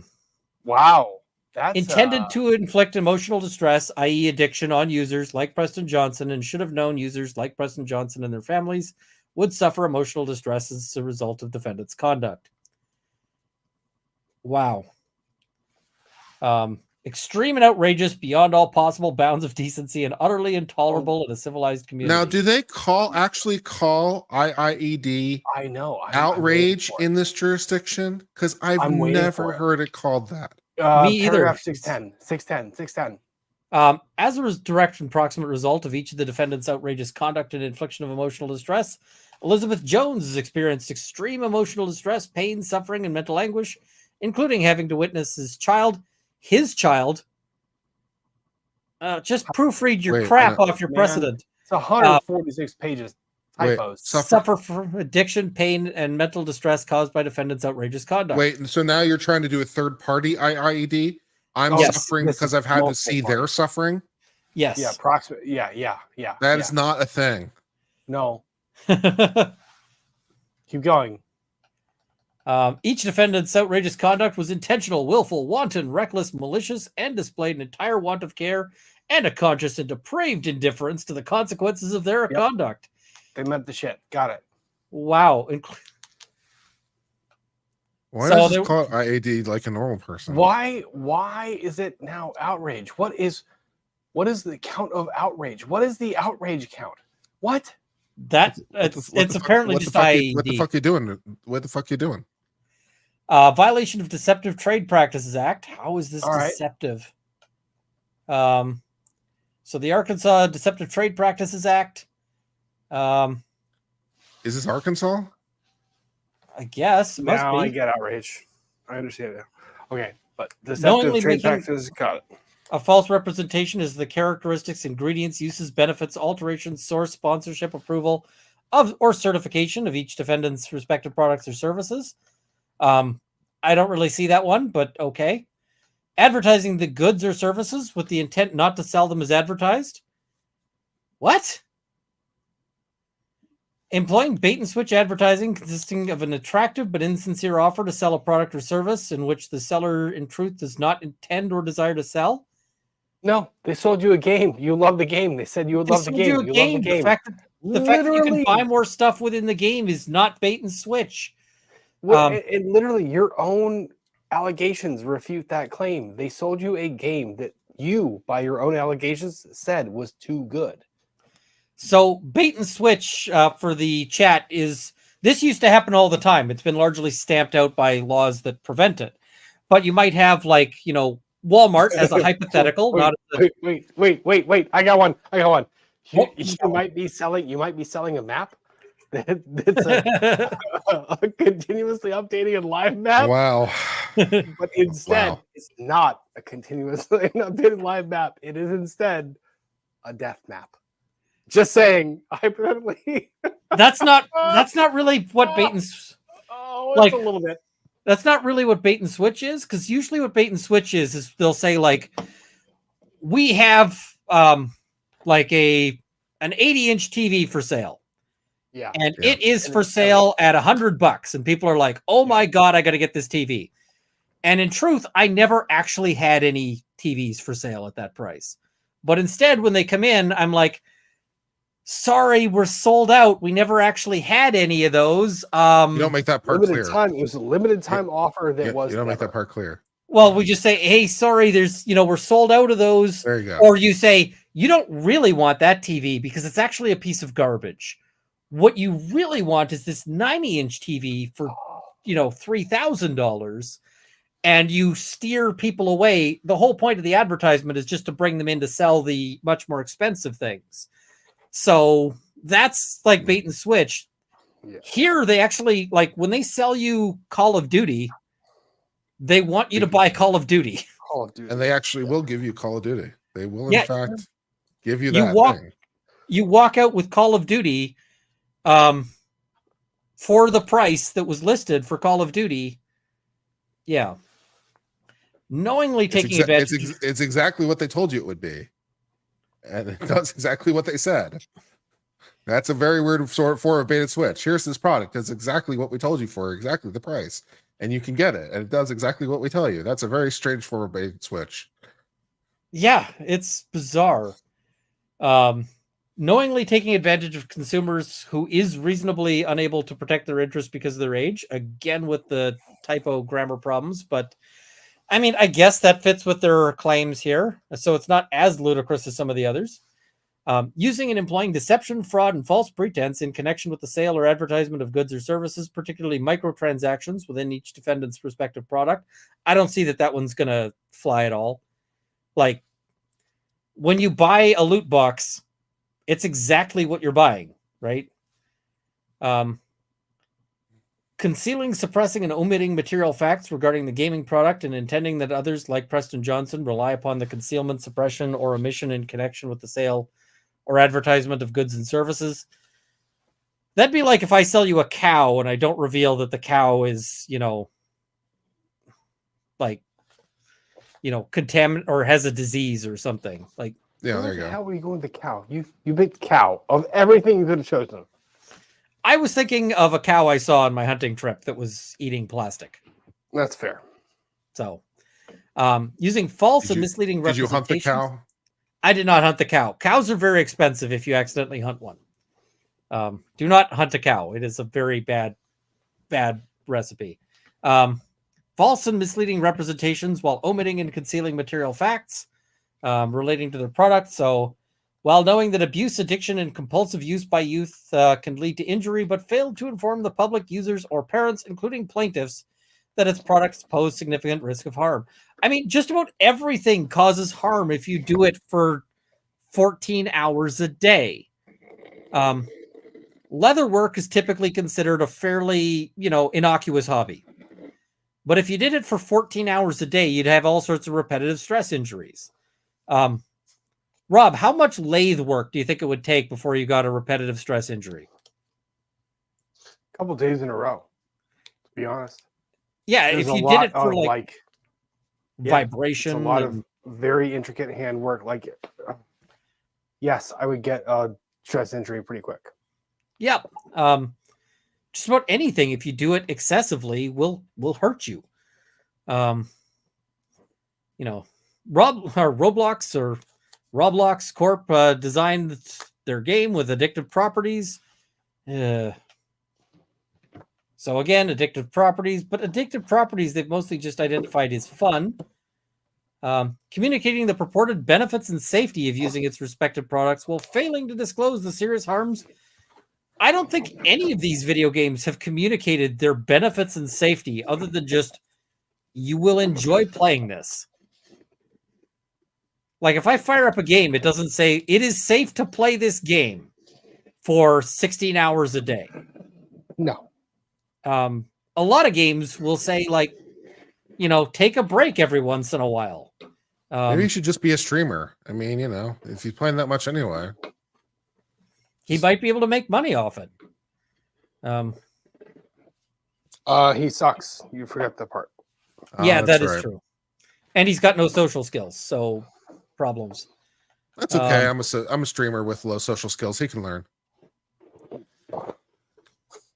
Curse. What? I love the self-deprecation. I love it. I fucking love it. I do it all the time. I mean, yeah. I've learned to be more social by streaming. So yeah, and Kurt has too. Yeah, I love it. Representing directly or by implication that players, including Preston Johnson, will have an increased chance of receiving a prize by making multiple or duplicate purchases, payments, or donations, or by entering a game, drawing, sweepstakes, or their contest more than one time, unless the representation is true. It is true. If you buy 2 loot boxes, you will win 2 prizes. That is an increased chance. Like, it is, in fact, exactly double. So, if you buy a lottery ticket, you have 1 chance. If you buy 2 tickets, you have 2 chances. Kind of, yeah, pretty fair. Good comment. Pretty fair. Representing directly or by implication that users are being notified a second or final time of the opportunity to receive or compete for a prize unless the representation is true. They typically are. Representing directly or by implication that a prize notice is urgent or otherwise convey an impression of urgency by use of description, narrative copy, phrasing on an envelope, or similar method, unless there's a limited time period in which the recipient must take some action to claim or be eligible to receive a prize. When it says you have 6 hours to claim a prize, you actually have 6 hours to claim a prize. Like, I don't see why they're actually faulting them for all the things that they are doing correctly according to this. This lawsuit makes me angry that it exists. I mean, it's funny that it exists because it's not happening to me. Someone spent a lot of time writing something that's not going to go anywhere. Oh God, I hope that what poor associate somewhere had to write and crank this out. Rob, can you imagine how frustrating that is? Write 100 pages of lawsuit that's not going anywhere. And you're the associate stuck with this bullshit right now. The partner is going back and saying there were some typos. Yeah, the typos is what's causing the problem. That's the Yeah. issue. But the partner's going to say that. Yeah, the partner's know going to that. say the typos are why this got thrown out of court. Yep. Because you said his for The Elizabeth typos Johnson. are not the problem. The lawsuit is the problem. Oh my god. You know, Mojang misrepresented the Minecraft games as safe for use by minors and young adults while knowing they'd been designed and developed with addictive psychological features. The only ones that they identified is just this has a lot of stuff to build and explore in the game. It's a fun game. Oh, I would be so mad if I was a judge reading this. Like, you know, actually, who I really feel sorry for? Not the poor associate who had to write this thing. I feel as bad for the lawyer who has to respond to this. I'm taking the piss out of it. That's what I want to do. I want The thing it. is you got to figure the right level of taking the piss out of it because I want it. I want it. Like this is sarcasm. Like this is asking for sarcasm. yeah, but you don't want to piss the judge off too much. You're not going to. Not based on this filing. You're not going to. I think there's enough. I would probably spend a lot of time being like, we admit our products are awesome. Yeah, kind of. You know, we admit, or like, paragraph such and such is expressly denied. They say we made 485 million in sales. We actually made 498 497 in sales. Yep. They're underselling, like they're undercutting us. Like when Yep. you're like, no, we're actually even. That would be, yeah. Defendants were very good at this. Admitted in full. Yeah, really. Wow. Okay, so fraudulent concealment. Ian, before you get next count, I gotta jump. Yeah. Bud. It's the middle of the night late. where you are. It is, and I've got an early morning tomorrow. Thank you for having me on, my friend. I really did enjoy this. Thank you. And that pen looks awesome, by the way. I have fun doing this. I like the Monday stuff. I can play in the shop and have some fun, talk with some friends. Kurt, love you, buddy. Thank you for the lovely shower curtain that is adorning my my guest shower at the moment. Just almost died. All right. To all of you, thank you very much. Go ahead. Could you get some like tiny dice and put them in epoxy and then turn that into a pen? I probably could. Especially because the dice are often already made of epoxy, so it'll... I probably could do that. I probably could. You got to think about it. I know. All right. Well, programming stuff tomorrow night. Nick Whitney interview at 8 p.m. Oh yes, check that out, Nick Whitney. You gotta watch that. Yeah. So good night, all. Thank you, Ian. Thank you, Kurt. Love you guys. Have a great evening. Bye. All right. Good night. Good night. Bye. We love Rob. We do. It's always, but I mean, he's gonna have a miserable day tomorrow because you know he's up till midnight. Fraudulent concealment, fraudulent inducement. Here's what's gonna happen. This thing's gonna get cut right down. So this is Bullock Ward Mason. Bullock is actually a really appropriate name because I feel like this thing came out of one of the ends of a bullock. And yeah. So there's an exhibit. John Doe affidavit. This is going to be a boring affidavit. Is there another exhibit? Nope, that's it. My God. So let's cover super chats, and then I want to cover the latest thing in the Koberger case. Have you heard of this? The media got spanked, and they deserved it. So let's do us a swoop. 3, 2, 1, swoop.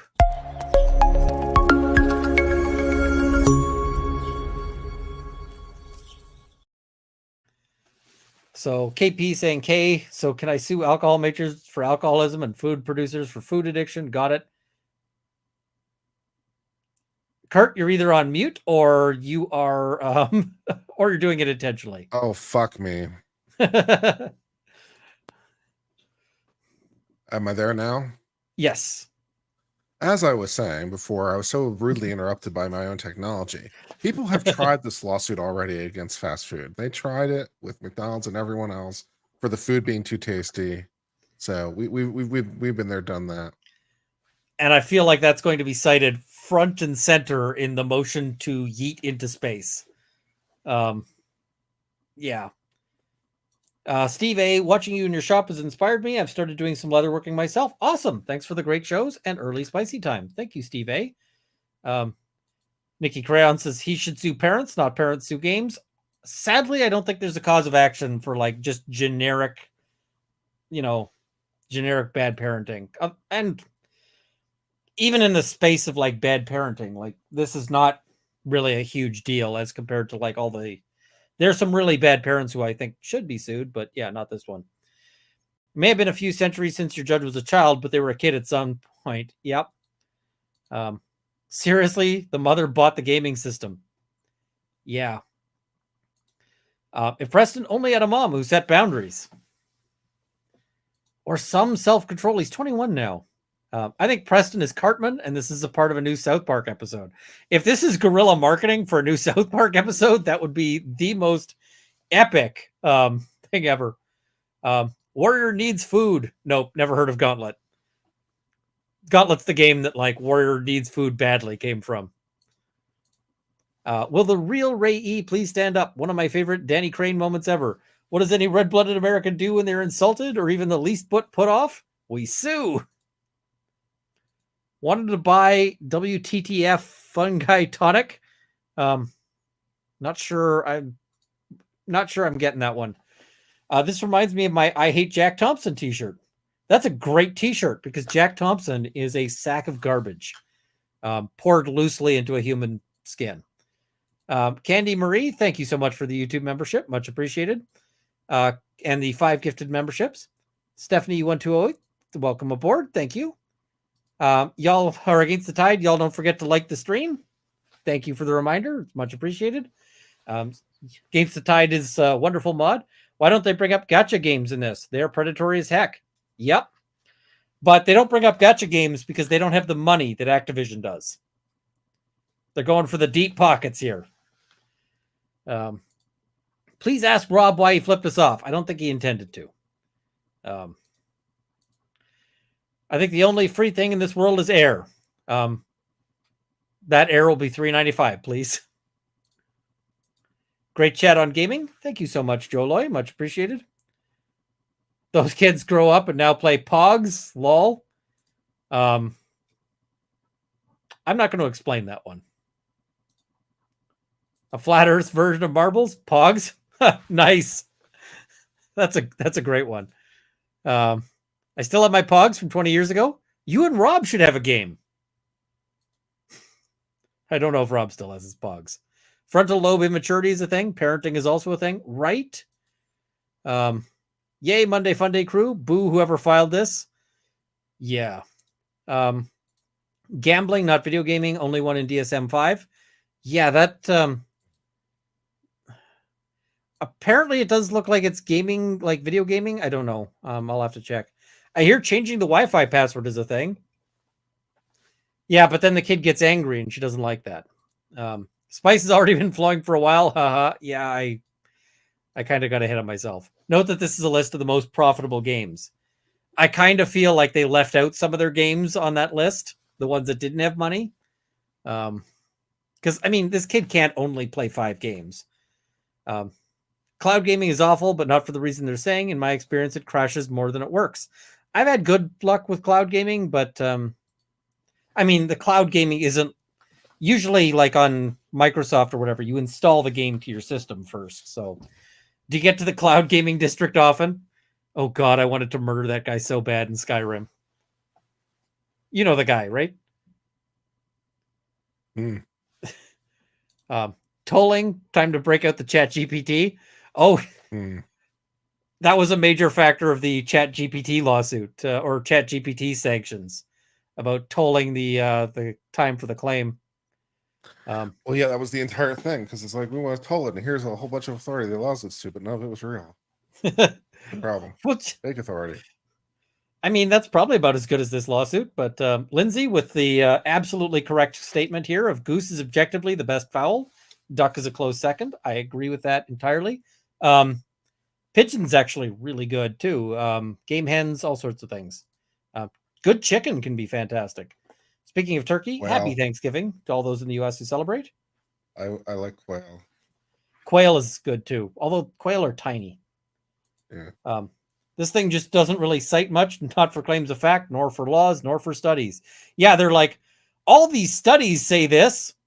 Yeah. No citation. No, so many studies. It's more addictive than heroin. Oh man, that was just like, yeah.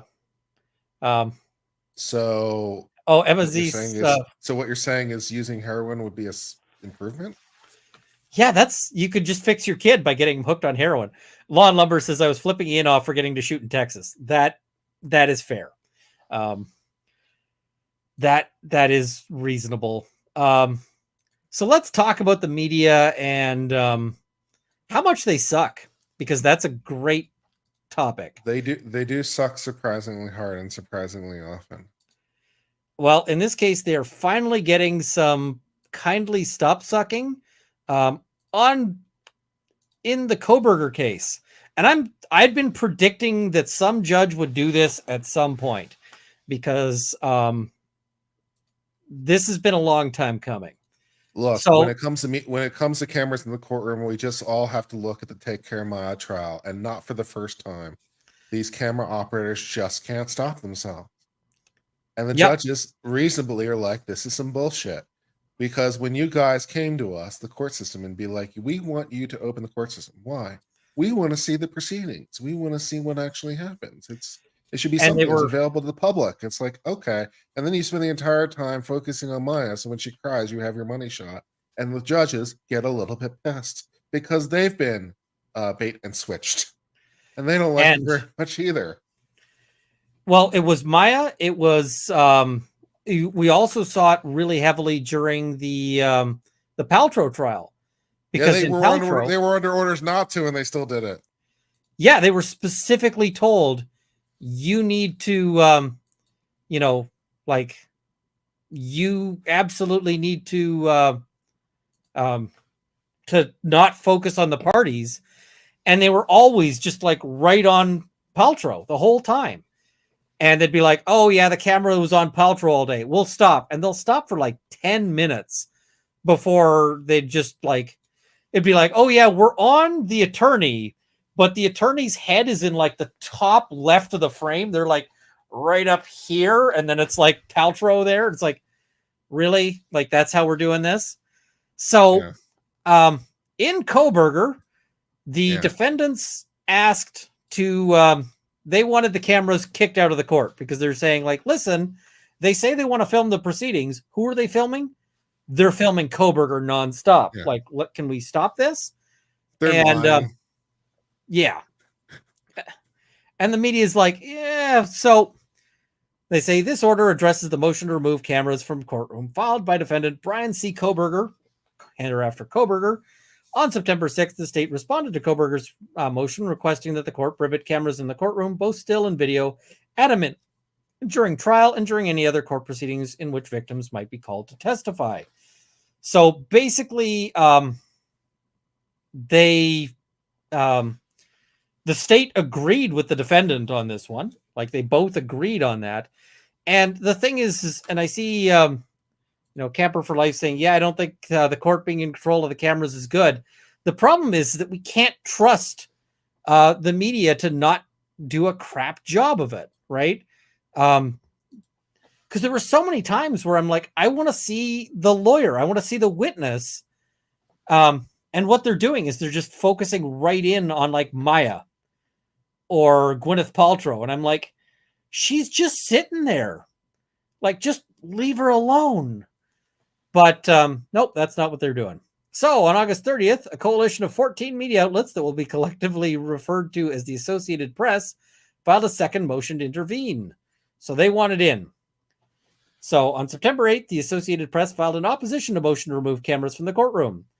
They argue that continuing to allow audiovisual coverage of the proceedings is the only way to ensure that the many community members affected by these crimes throughout the University of Idaho, Moscow, the state of Idaho, and the states in which the victims' family members reside have the opportunity to see and hear the proceedings for themselves. And the thing is, I think cameras in the courtroom is good. Like, I think that's a good thing. I became even more convinced of this during like Rittenhouse and Depp, where the coverage by the media was so vastly different than the courtroom coverage, like incredibly different than the courtroom coverage, such that when you actually watch the trial, you're like, this is a completely different trial than the one I'm seeing reported. That convinced me that having cameras there is a good thing. The problem is that this was, and the reason why I was raging out during the Paltrow trial and the Maya trial about all of this is because there was a very real risk that what you'd get is courts saying, we're not going to allow filming at all anymore. Yeah. Like, you guys are just doing this for sensationalism. You're not actually covering the case. You're just covering, like, you're just getting picture, like snapshots of the, This is what the Supreme Court always tells. This is what the Supreme Court always talks about, because they ask every justice or wannabe justice, and sometimes sitting justices, when they testify to Congress, it does occasionally happen, and they ask about cameras in the courtroom, and basically this is the answer. Yeah, we're afraid of it becoming a shit show. We're afraid of it becoming a circus. You know, it'd be really great if, for educational value, it'd be really great for people to be able to see the proceedings and all the rest of it, but we think it would become a total farce. This is what the Supreme Court's worried about. And Mary Jane's got a good comment here about, at least Paltrow is a public figure and an adult. The Maya thing was insane. But the thing is you know how much of the commentary was about like what Paltrow was wearing on a particular day? And some days there is some commentary, because I made some commentary myself that makes sense. Like that, there's some comments that I think make sense. Like, hey, how's the jury going to react if she's coming in flaunting wealth? Might not be the best approach. But you'd get people who are like commenting about like getting really in depth into her fashion and that kind of thing. And that's like, but there'd be a lot of things like every time she's got the camera in her face the whole time, and she makes like one weird expression. Like she just like, you know, you get an itch and you just kind of squinch up your face and something. And that's the picture they use on their coverage for the night. Can you imagine you're sitting there in a trial and the whole thing, you're sitting there just, you know, having to keep your face perfectly still the whole freaking time? Just focus on the person who's talking. That's it. The media has never been able to help themselves when it comes to the trials. It's always been sensationalist ever since we were doing this with town criers and people were illiterate. And people went to the trials because there was nothing else to do, because it was the 14th century. But I mean, this has always just been the thing. And the Sam Shepard case, like the press can't help themselves. The Sam Shepard case was such a complete shit show. And so say this is the case that the movie and the TV show, The Fugitive, was allegedly based off of, although there's dispute about that. But whatever. Doctor killed his wife. Incredibly sensationalist case. My personal favorite detail about it is they took photographs of the jurors and published the photographs of the jurors while the case was ongoing with their names and addresses in the newspaper. That is my personal favorite detail about it. And then someone said, you know what, media, we think you're being irresponsible. We don't think you should be allowed to do that. That'd be the U.S. Supreme Court who said that. We think that's a little much. Maybe you shouldn't post take the pictures of the jurors with their names and addresses and where they live. Maybe you shouldn't do that. That's a bad plan. Wow. Yeah.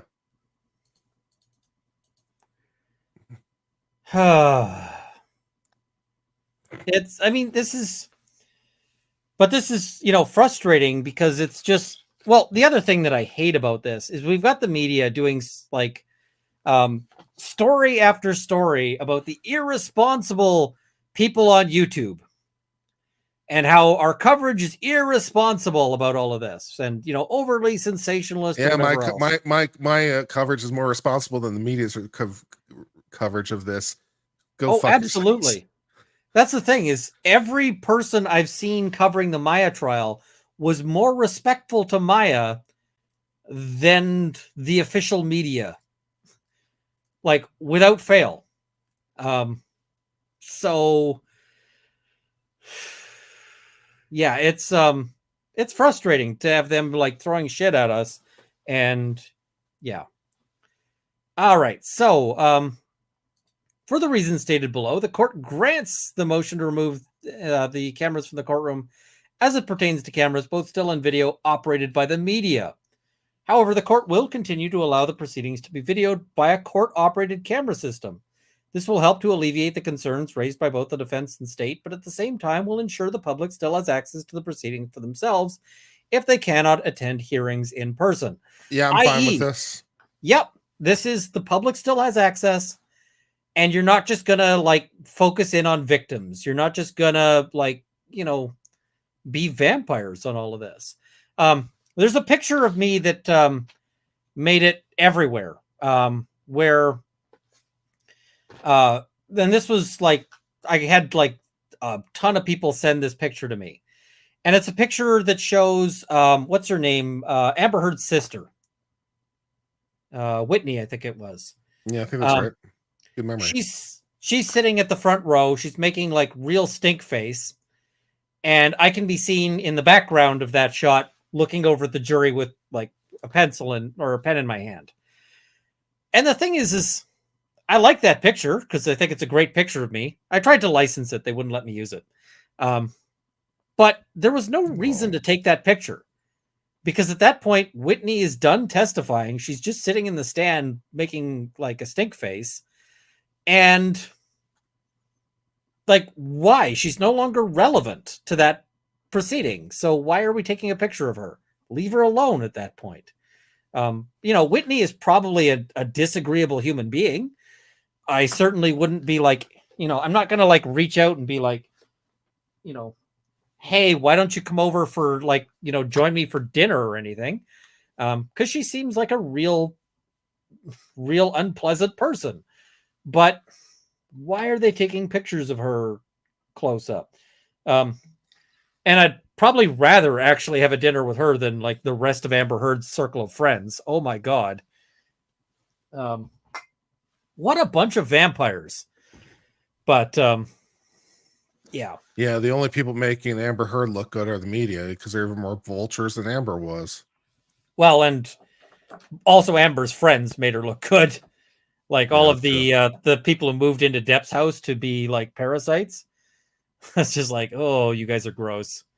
It wouldn't have been so bad if they had some gratitude about the whole thing, but it's weird, it's like Johnny Depp goes out of his way to extend to them, and they're like resentful for it.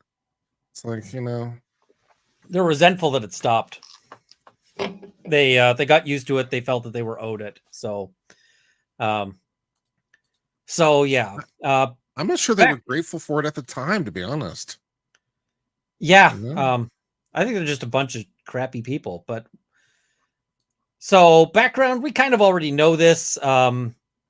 4 university students were found dead, and all of that was a homicide. And then Koberger was arrested and charged. And they're noting that this is a very high profile case. And a coalition of 20 media outlets filed a motion to intervene, the motion to vacate the amended non-dissemination order because they wanted cameras. At that time, both the defense and prosecution were opposed to cameras in the courtroom, especially at trial. But the court reserved its ruling on the issue and has continued to allow cameras operated by the media at all public hearings, i.e., they gave the media a trial run. And they fucked it up. That's exactly it. Like, let's see how you guys do. Fucked it up immediately. Now, as the case has progressed, media coverage, both by legitimate media outlets and journalists and by individuals on social media platforms, continues to be significant nationwide. Note the little dig there. Legitimate media outlets and journalists, and also social media individuals. I'm just going to say the social media platform people are not the ones zooming in on Koberger. We're the ones saying, can you focus on the freaking lawyer, please? Can we see the judge's reaction to that submission, please? Because, like, if I was running the cameras, that's, here's the lawyer making the submissions. Let me see the thing. Let me see the thing that actually matters. Yeah. I want to see if the judge is making stink face when the lawyer is making this comment, right? Like this, this one lawyer has suggested impropriety on the other side, like that the other side is hiding something or being deceptive. I want to see if the judge is making a face of like, F this guy, or nodding along with it, because that tells me so much more than the face of like Koberger at this particular moment, who doesn't know crap about the legal argument. Let's be fair. So August 24th, defense filed a motion to remove cameras from the courtroom. Associated Press wanted to intervene, and the state said that they should be banned during any hearings, including trials where vulnerable witnesses and victims are called to testify. So they have a hearing on this issues. So the court holds that Associated Press does not have standing to intervene in the case at this juncture, but they will allow them to participate as an interested media coalition. I don't know what the difference is. Well, intervene suggests I'm going to become a party to the case, which, there's no right to intervene in a criminal case. So, yeah. It's just like technically wrong. Yeah. So I guess that's more of a technical issue there. But so should we exercise our discretion and remove cameras from the courtroom to protect his right to a fair trial and protect vulnerable witnesses? All right. So they say, they will operate or have the camera operate it. So analysis. There's not a widespread right of the press or anyone else to routinely intervene in Idaho's criminal proceedings. Yep. So limited right when trial court's responsibility to balance the Sixth Amendment right to fair trial with First Amendment rights of the media becomes an issue. There is no First Amendment or other constitutional right to record, either by audio or visual transmission, any court proceedings in Idaho. So this is an important distinction. You've got a right of access, i.e. a right of, like they can put a media person in that courtroom to tell you what happened. Yeah. Sketch artist. Yeah. That doesn't necessarily mean that you've got a right to, to record. So the U.S. Supreme Court described that right as only a right to sit, listen, watch, and report. Which, I mean, fair, right? In Canada, this is how trials are reported on all the time. A reporter sits there, they write stuff down. In Alberta, I've actually got the right, subject to judicial approval, because I'm now accredited media in Alberta courts. Exciting. I can get permission to record a proceeding, but I cannot use that audio recording for anything other than refreshing my own memory. So I can go through and make sure that like a quote is accurate using that recording. Or I can listen to that recording and then redo it, but I can't play that recording on my channel. So, yeah. So, the court will treat the Associated Press like amicus curiae. So they're not a party, but they're allowed to present their arguments. I think that's a fair way to deal with it. So in Idaho, the decision to limit, restrict, or prohibit audiovisual coverage at any proceeding is left to the discretion of the judge presiding over the case. Such decisions are not subject to appellate review. Now, this is interesting because normally judicial discretion is subject to some appellate review. But even where discretion is subject to appellate review, it tends to be fairly deferential. You have to show an abuse of discretion, not just that they were wrong, but that they were way wrong.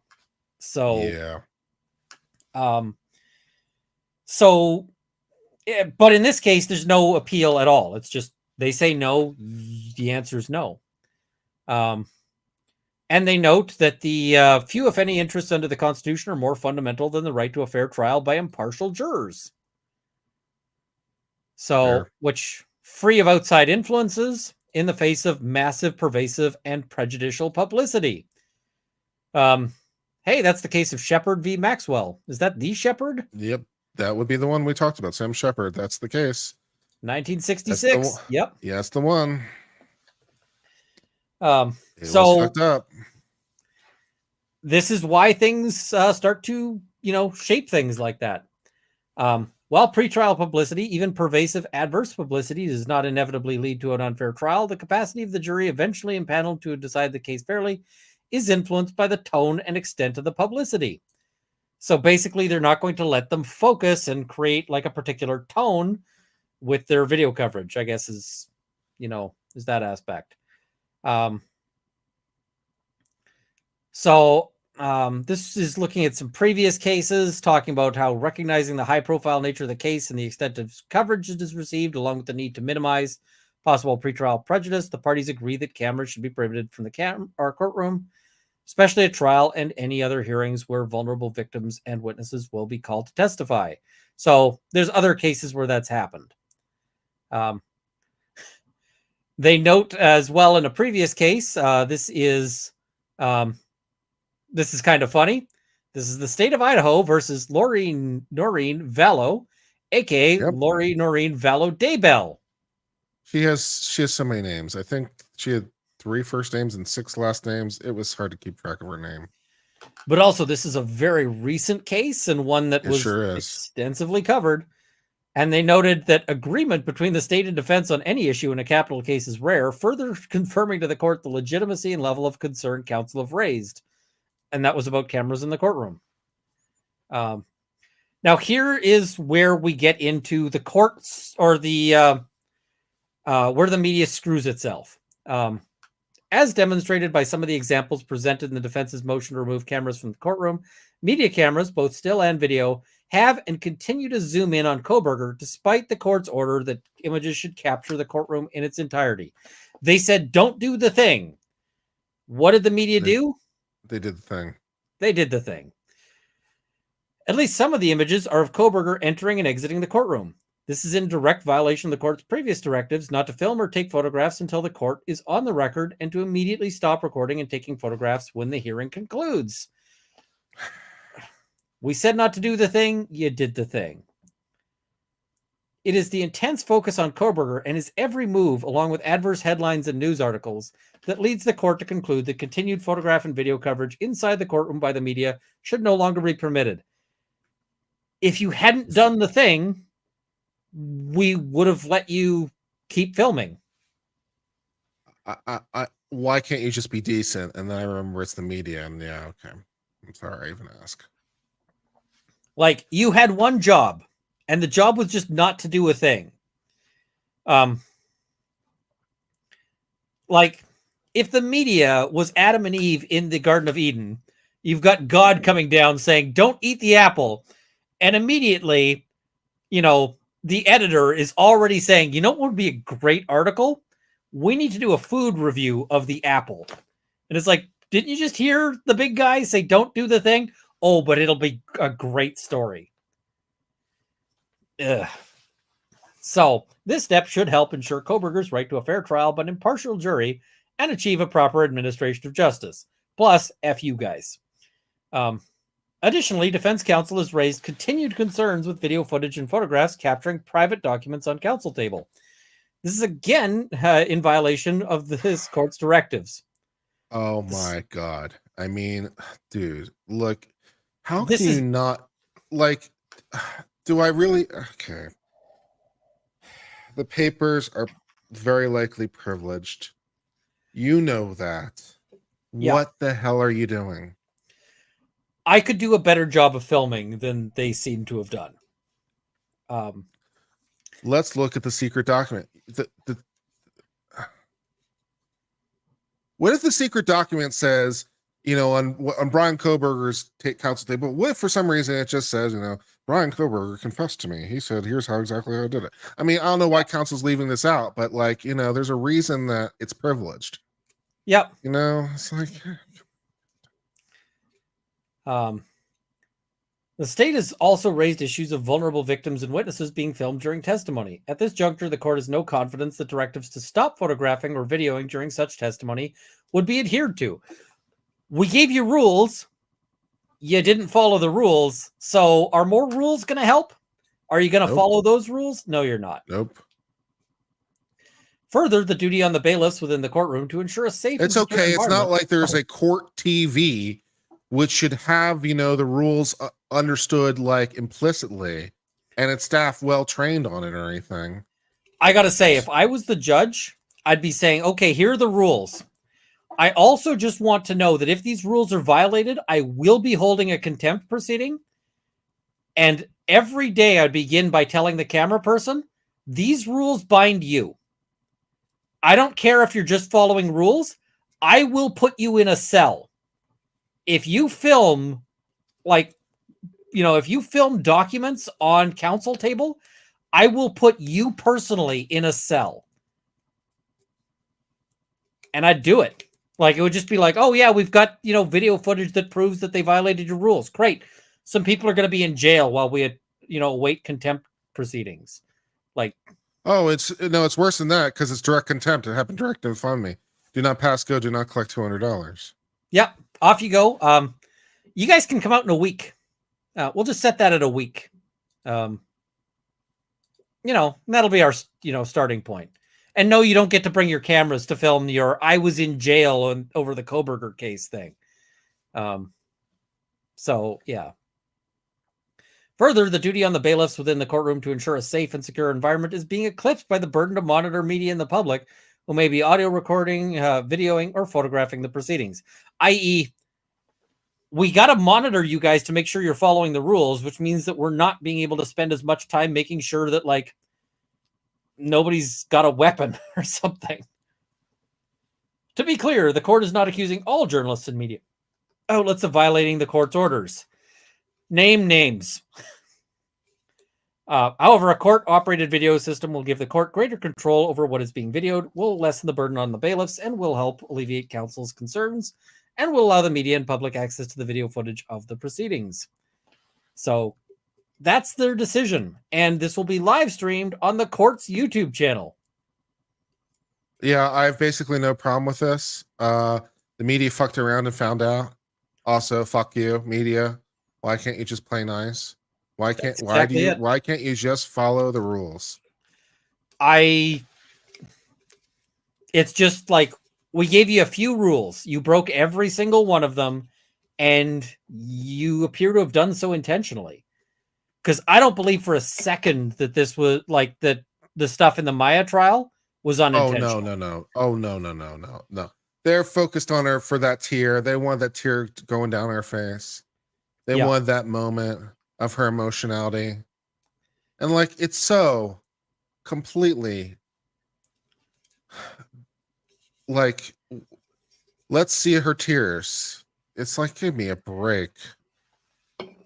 It's gross. She's a victim of, including other things. The allegations were SA, as well as intentional infliction of all sorts of emotional issues, up to and including the death of her mother. And it's now you're going to vampire her for some cheap, gross, just gross. So yeah, I was pissed during that. I was just so pissed off during the Maya verdict as they're zoomed in. Oh. So, yeah, I've been predicting this for a few trials now, and finally a judge had the courage to pull the trigger on it. I don't blame him. I think he's. I want to be able to see the trial heroic. because it's I want to be able to see the trial so that I can hopefully reach an informed decision based on actual evidence that I can consider and factor in and here's what I think.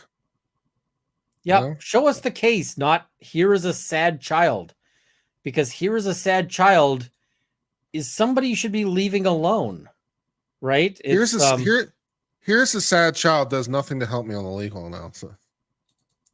It doesn't help me on the legal analysis. Yeah, and show the parents of the dead students in the courtroom and show them crying.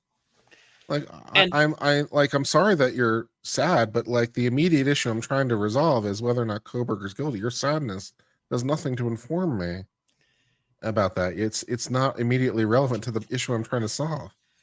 but like sometimes there's things like seeing the expression of the judge Yeah, can be huge. sure. Like one thing I noticed, and the thing is like when I was watching the trial coverage of the Depp trial online, they'd have the like, all right, we're gonna go and we're all gonna, sidebar with the judge. And then the camera coverage is often like, let's look at Depp. Whereas I'm like, I want to see the judge. And to be fair, the camera coverage wasn't always let's look at Depp. Sometimes it's let's show the sidebar. You could tell a lot about who won which issue based Sure. on the body language of the judge. And that tells me more about who's having a good day at trial that time than than Depp's reaction. Because I mean, Depp's a smart guy, but he's not the legal team. And when I see like Rottenborn come back to his, counsel table after a sidebar and like throw his papers down in frustration, I'm like, you just got screwed on an objection. Like you didn't expect that objection to get you like to get whatever like knocked out, but it got knocked out and it got knocked out hard. And that I want to see. I don't care about Amber's face. Like what it's not a makeup commercial. It's just and I say that because she had sponsors with makeup companies. It's yeah. So anyway, I guess there's a couple like literally two things to cover here. Will either of you be covering X versus Media Matters? I covered it today. I did a video on it actually this morning. There you go. Yeah. There was supposed to be a bombshell filing that I understand didn't get filed. Yeah, the filing didn't happen, but I figured I'd cover it while I was still. So yeah, I did a just under 8-minute video about it today, and then I also did a video today on the Trump gag order, which was argued at the Court of Appeals for DC Circuit this morning. Oh, So, cool. 2 topical videos for you to check out on civil law. So check that out because good stuff. I'm probably not going to cover anything Trump. Just because my comment section will be entirely shut up Canadian. It is what it is. And as a Canadian, there's no way to win on that one. If I say something like Trump had a bad day, it'll be, the Trumpers giving me crap. If I say Trump had a good day, there'll be other people giving me crap. And all of it'll be because I'm a Canadian interfering with, whatever. It's like, I can't win this one. I'm not going to play. I'm going to leave it to other people. Yeah. Well, I've already had problems. I've already had problems with the Trumpers on my channel because, like, some of them will really, really dig deep to reach a conclusion that's like they're so desperate to reach a conclusion. I'm like, this is the wrong conclusion. Like you're trying so hard. You get people who are kind of motivated for one side to win, and this happened during the Depp trial too. Like, I mean, I don't think I was unfair to either side. And sometimes I'd tweet and say something like, Rottenborn made a good argument. He moved the needle a bit towards his side. And people would be like, oh my God, you suck. And I'm like, but he did though. Like he actually did. And then, right after that, Elaine Bredehoft got up and talked and everything Rottenborn was trying to do, she poured gasoline on, set fire to, and then pissed on. Like it was. Key Lock in chat asks a great question: is the presidency in office in the United States? What a great technical question. There's dispute on the issue. I think the answer is no, but it is a highly disputed legal question, and lawyers disagree. So I think you're asking, but it's a great question. It pops up because it would be relevant under Section 3 of the 14th Amendment, for example, for disqualification. If you hold an office and you engaged in rebellion or insurrection, then you can be disqualified. But there's a pretty solid argument to be made that the president is not an office within the meaning of the Constitution. because Wasn't that the holding of one of the courts recently? I don't know if there was. I don't know. There's different courts coming up with different analysis on different reasons, but yeah, I think the better answer is no. But it's a very, very interesting question. Yeah, it's interesting, certainly, because I don't know. I'm also just concerned about. I mean, I'll be candid. Trump is not my favorite politician, and I don't even like politicians. Yeah, like I just I don't like politicians generally, like writ large. I think I've met like 2 or 3 that I wouldn't like, that I would like go out of my way to, anything. But I get concerned about the possibility of like any group with power to knock others out of the running, because the chances of that being abused are about 1 in 1. And I say this, I often talk about how Canada has a universal right to vote, which includes even if you're a serving prisoner. Yeah, that's fine. I don't have any problem with that in principle. Yeah, I think it's, because we've had things like politicians who've said that they've implemented laws specifically to prevent unfriendly groups from voting. Because if you can get people to catch felonies, then they're out of the voting pool. So there was discussion of like marijuana bans and how effective they were at keeping certain people out of the voting pool.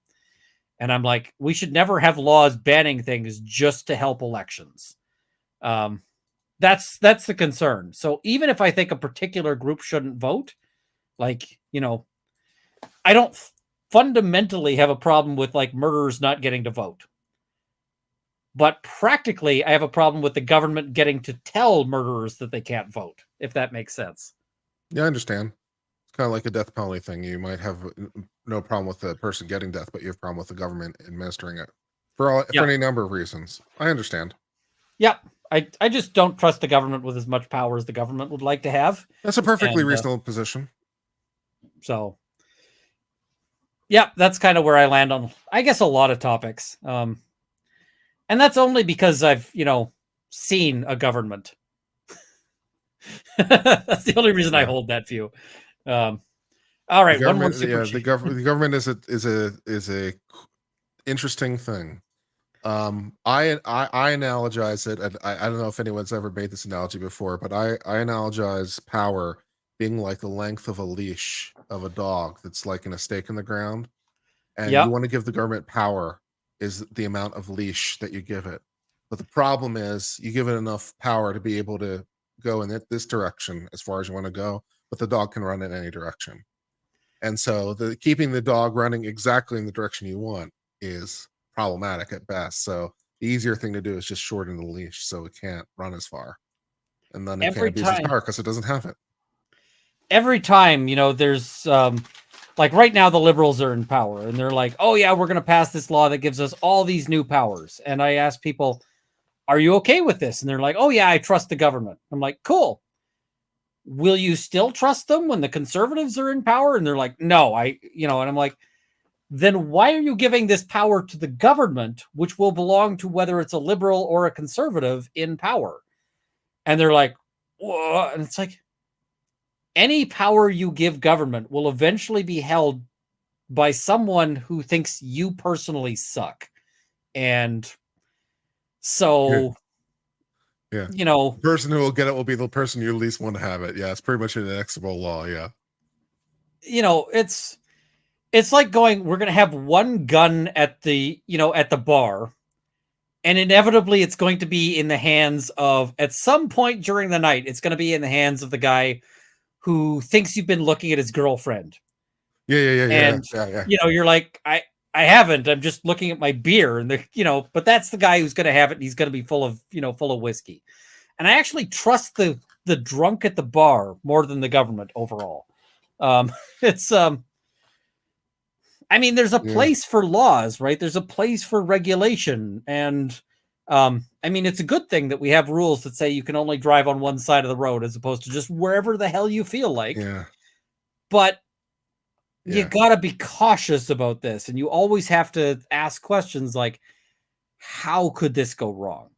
And the answer often is because people suck and the government is made of people.